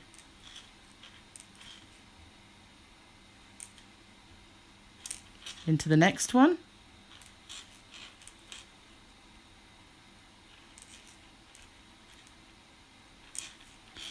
Find the next stitch, pop it in, yarn over and pull it up, complete the chain and complete the V. So I'm going to go all the way along. If you need to see that again, then by all means just rewind it. I'll meet up with you when we get to the end. Okay, so I'm all the way to my end. So that's kind of come out now. And we're going to carry on, do my last post in there. And then I'll show you how we join again when we get to the corner. Now I've got lots of ends to negotiate here, which are a bit annoying. Don't want to carry them through and start using them. Right, so now we're at the end again. So we're going to start our corner. Not getting the end caught up in. So we've made our first post of our corner, and we're just going to insert. There's our 3. You see it? 1, 2, 3. We're going to insert into this one, and we're going to yarn over and pull that through, complete our chain, and do our second post of the corner. We're going to go into the middle one. We're going to yarn over and pull that through, complete our chain, do our second post of the corner. So we've now joined to the first one and to the middle one. We're going to chain 1 and complete our corner. That one doesn't get attached. And then we're just going to go in the middle one as usual with our V-stitch. And in the next one we just do a complete corner. Let's move that tail behind, hopefully keep out of the way. So it's a stitch, a chain, a stitch, a chain, and a stitch, and a chain, and a last stitch. End is a little pesty, isn't it? So now all we do is slip stitch into our top chain. You don't have to get it into the exact part and snip off our yarn, make a chain, cinch it down and pull it through. So now we've joined 2 segments together. So all we do is make our strips and do this exactly the same with each one. So the length of your strips is your personal preference, and the width can be determined by however many of these strips you make. So for my blanket, I wanted to make 9, but I was playing a little bit of yarn chicken and lost. So I have 8 across, but obviously you just make it as wide as you want to. You can add or take away depending on what you want to do. So that's how you make the blanket itself. So I'm going to give you a timestamp in the description box of this point here, and from this point on will be the border. So it is 42.24 and then you'll start your border. Right, so here's our border, and I'm going to show you how I made this border. It's nice and simple, but I'm going to show you on this swatch, and this swatch is made, as I say, with DK weight yarn, and it's just any kind of, I just used any DK. I got this from Aldi in one of their yarn events, and this white was just one that I picked up in the local store. So what I did, I made sure I joined at a corner. So just pull out some yarn. And obviously, you know, if you've made this with 4 weight yarn, you do exactly the same. So it makes no difference. So I'm just going to join in this corner here and go into my center one. Okay, and join my yarn. So you can join it however you wish to. Don't, you know, anyway. So I'm going to do a 1 chain, and I've cinched it down. That's what I class that as my 1 chain and cinch it down. So I'm going to do a UK half treble, which is a half double. Now don't worry that the first one has 1 extra stitch, but if you join your yarn a different way, it doesn't matter, you won't have it. So you just yarn over, go into that middle V, yarn over and pull up, yarn over, pull through all of them. And I'm going to work over this tail for once, so I'm going to do 1 more, yarn over into the stitch, yarn over and pull up, that's 3, yarn over, pull through all 3. So now I'm going to do that all the way along. Okay, so I'm going to go straight into the middle of that V and do 1 stitch. Now I'm going to go in the post. Don't worry about the tail. And I'm going to go into the next post and then in the center of the V, and then in the posts. Just going to do that all the way to the end. And when I get here, this is one of the joins. So I make sure that I go in the post, and then I can't get one right in the center, so I go into this V of the corner, into the next one, and then into the post. Now sometimes it does go like this, but it soon evens out. So just carry on all the way along, and I will meet up with you when I get to the corner. So it's just 1 in between and 1 in the posts, and I'll catch up with you at the corner. Okay, so we're at the corner, so I'm going to do 1 in between that first V, 1 in the post, and then in this middle one, because I need to turn the corner, I'm going to do 3 stitches. Need to pull out some yarn. So I've done my 2 and I've done 3.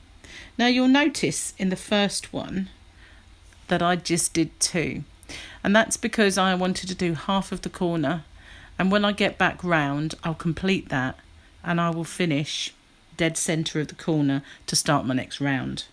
So I'm going to just go, if you can see, if you went in there now, it might be a little bit bunched up. So I'm going to just go into that one, and then that will keep this the distance nicely. But you can see if that, when you get to those joins, if you feel that the distance there is too great, then by all means, you know, you can go into one of the stitches if you can. But likewise there, I felt like if I'd have gone into this post, then there would have been too many stitches and it would pucker on the next rounds. So it's just kind of playing it by ear really. Just make sure you pick up enough stitches around to give it a nice even border. So now we're going to go into the posts and then back into the V's, just as we did before.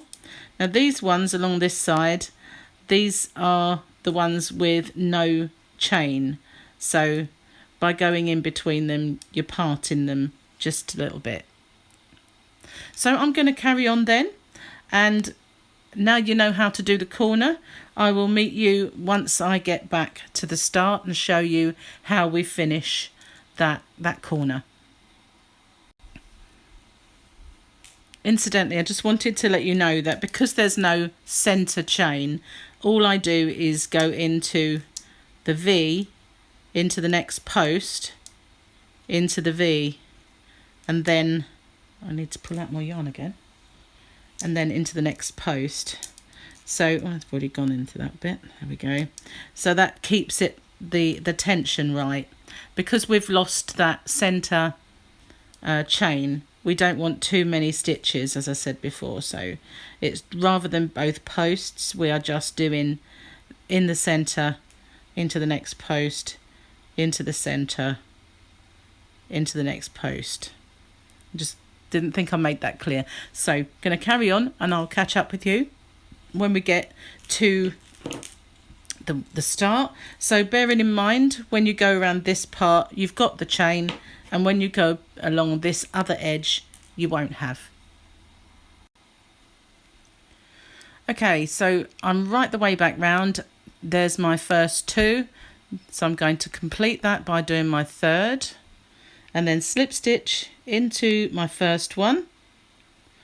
And now I am right in the center of that corner. So I'm going to chain one, just cinch it down. So I don't like to confuse it with a stitch.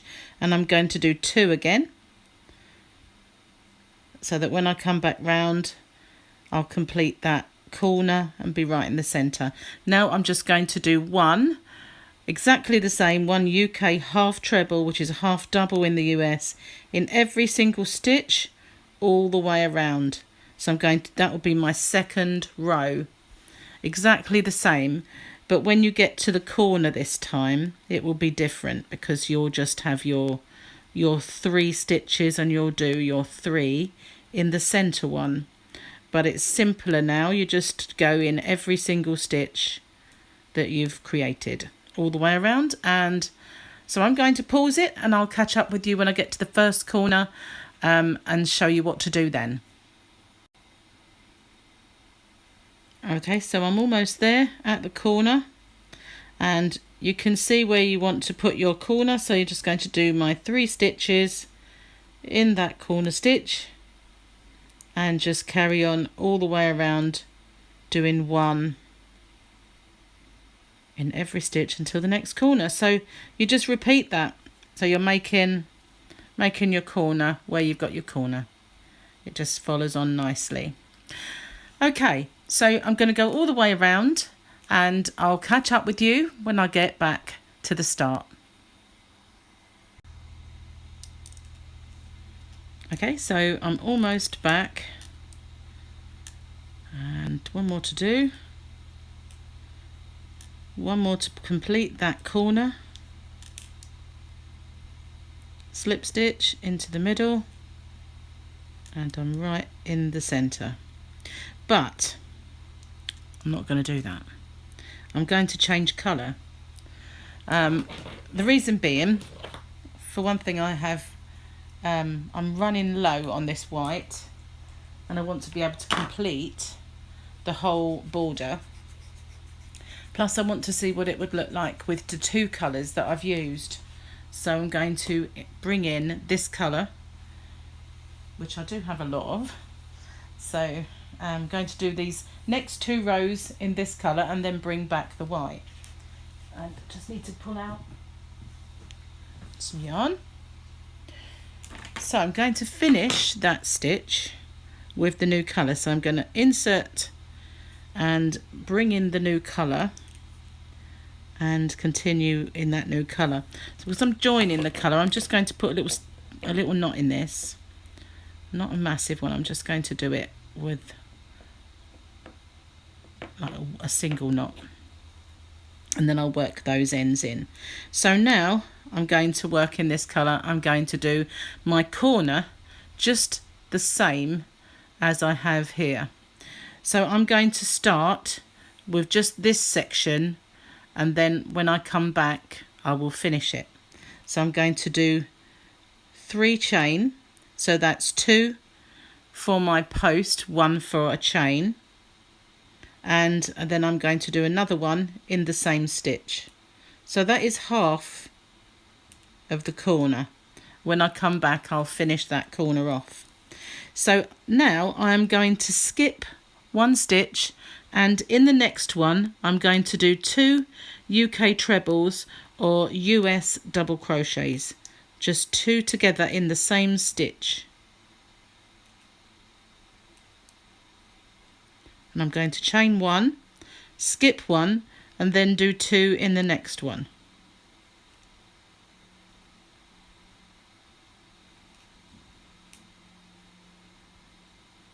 Chain 1, skip 1, and do 2 in the next one.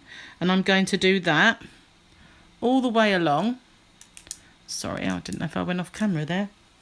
If I did, I will show you again.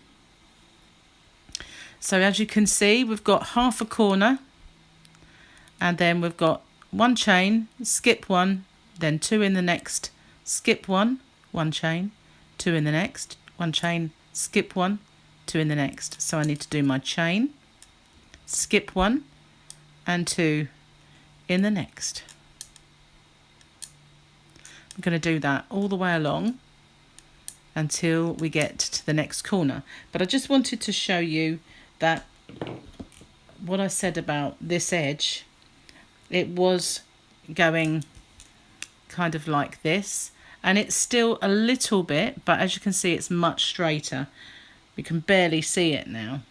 In fact, I can't exactly see it now, but on the next rounds that will disappear completely. So I just wanted to show you that.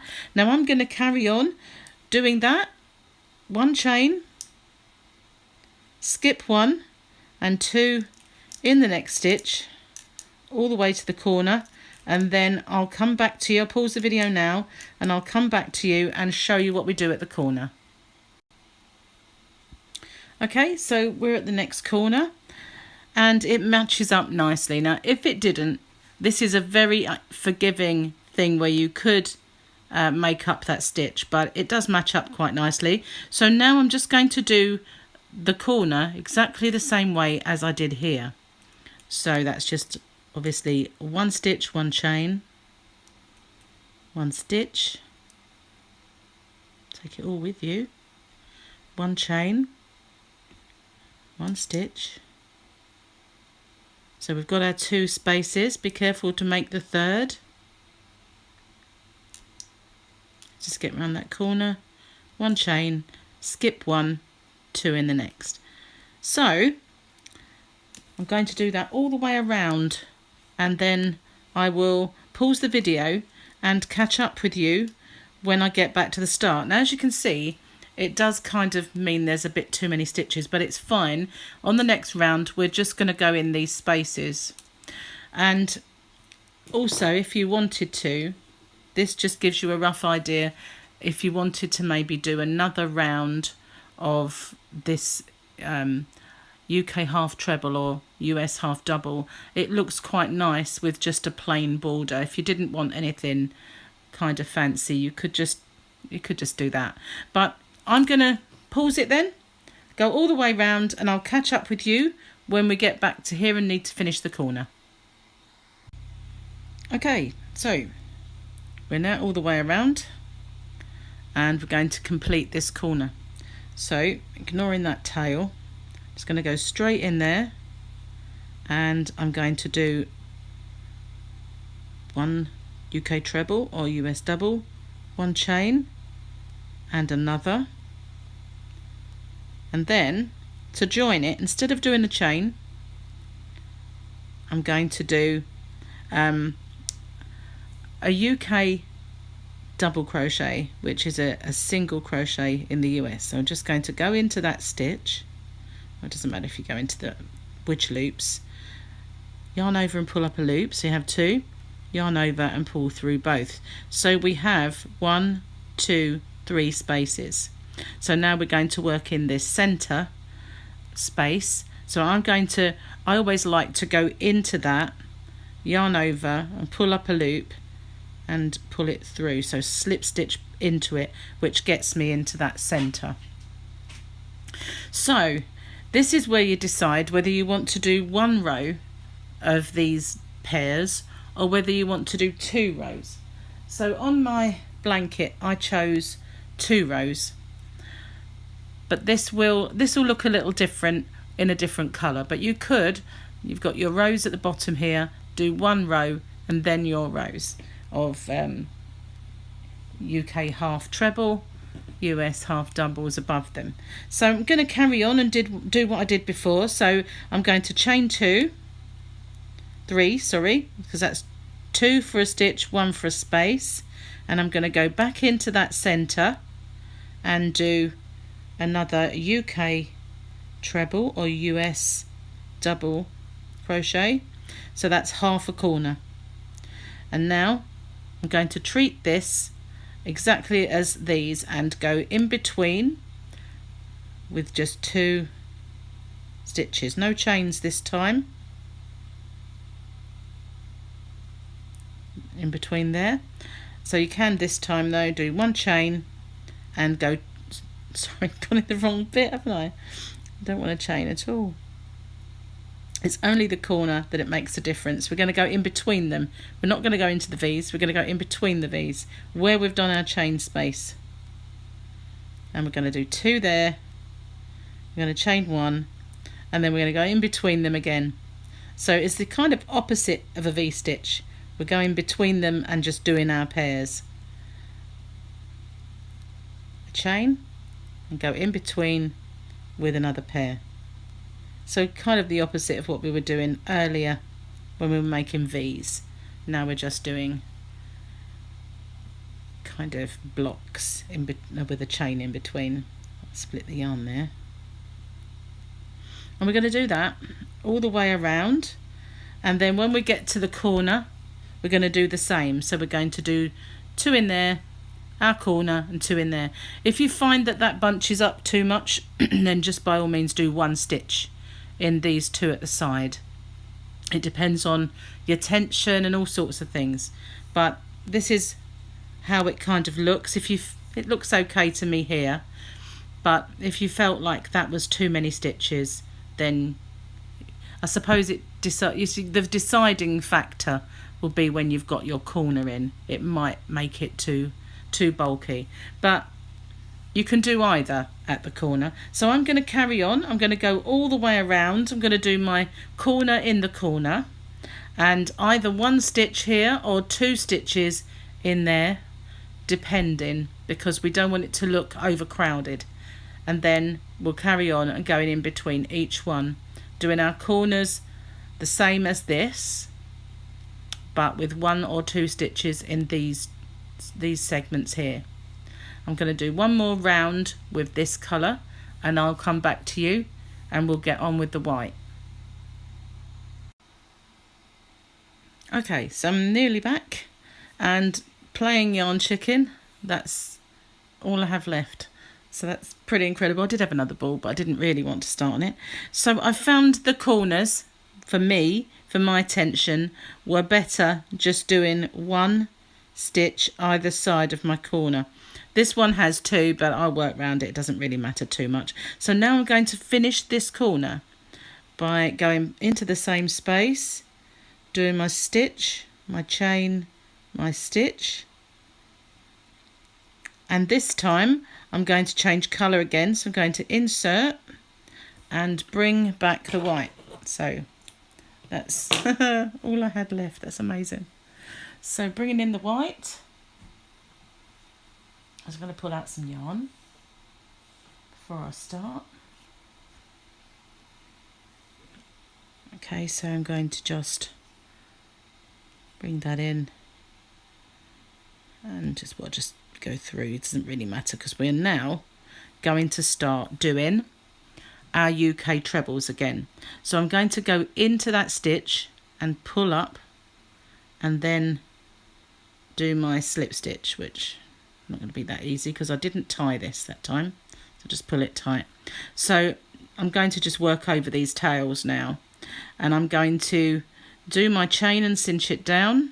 Don't want it to get confused with the stitch, and I'm going to do 2 UK half trebles or US half doubles in that space of the corner. So we're back to that again, and now we're going to just do 2 more rows. And this time, until we get to where we have space between, we're just going to go into our stitch. So I'm going to ignore this post here because I did do 2 where I should have done 1. I think if it depends on your tension. If you're not, I'm quite tight, I guess, with my tension. I don't know. So now I'm going to go in every stitch until I get to my spaces, which is round about here. Just go in.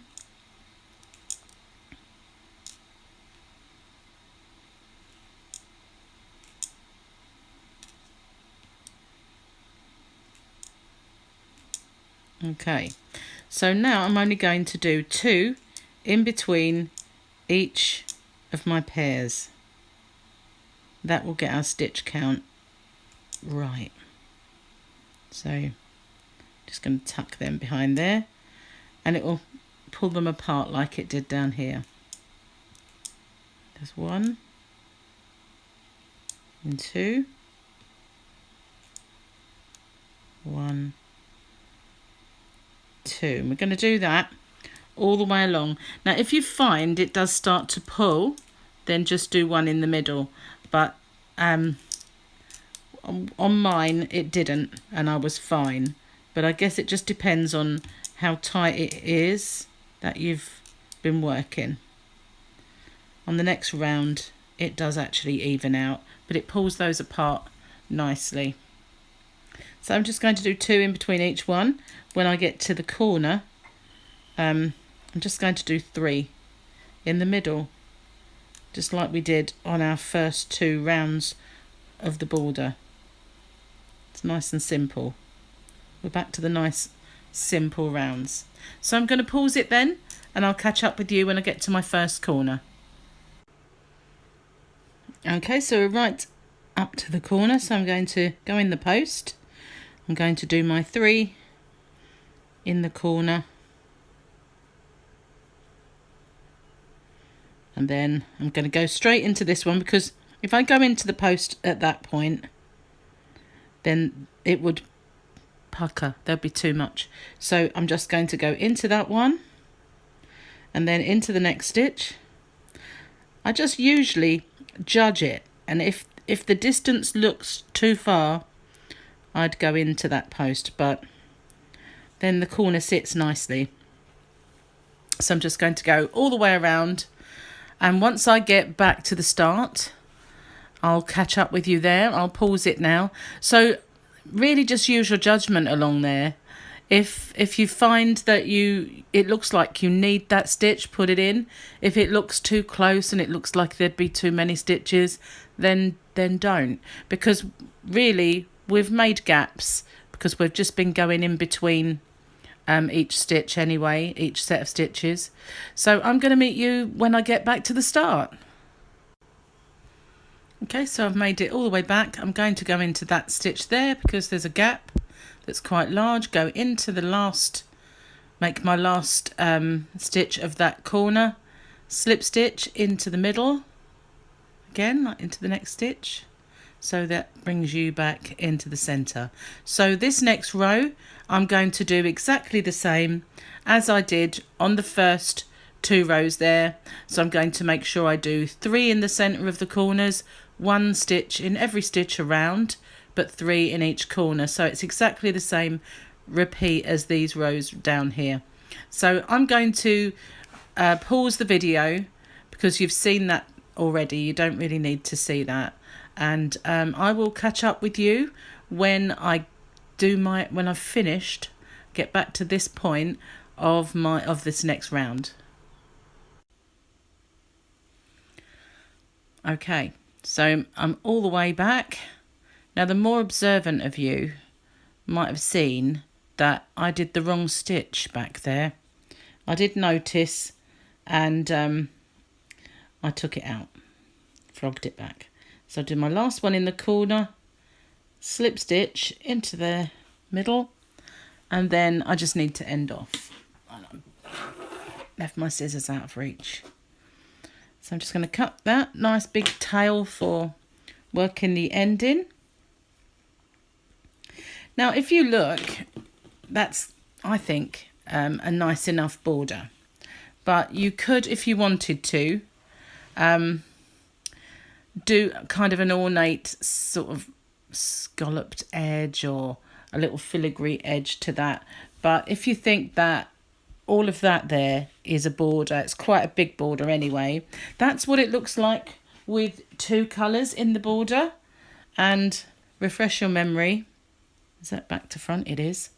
This is what it looks like with just 1 colour in the border. So this one, as I said before, there are 8 strips which are edged. You can make 9. And this one is made with DK. That's obviously 4 weight, the other one. Now this is what it looks like with the DK. Now I used 22 length for these strips, and it's made a nice little size for perhaps a blanket for my granddaughter's dolls. So that's what I'll do. I'll sew these ends in and then I will give that to her. I quite like it with the 2 colours, but I like it equally with just the 1 colour. So I'm not going to bother doing a fancy edge. That's just all finished for me. So thank you for watching. Stay safe, take care, and I'll see you on the next one.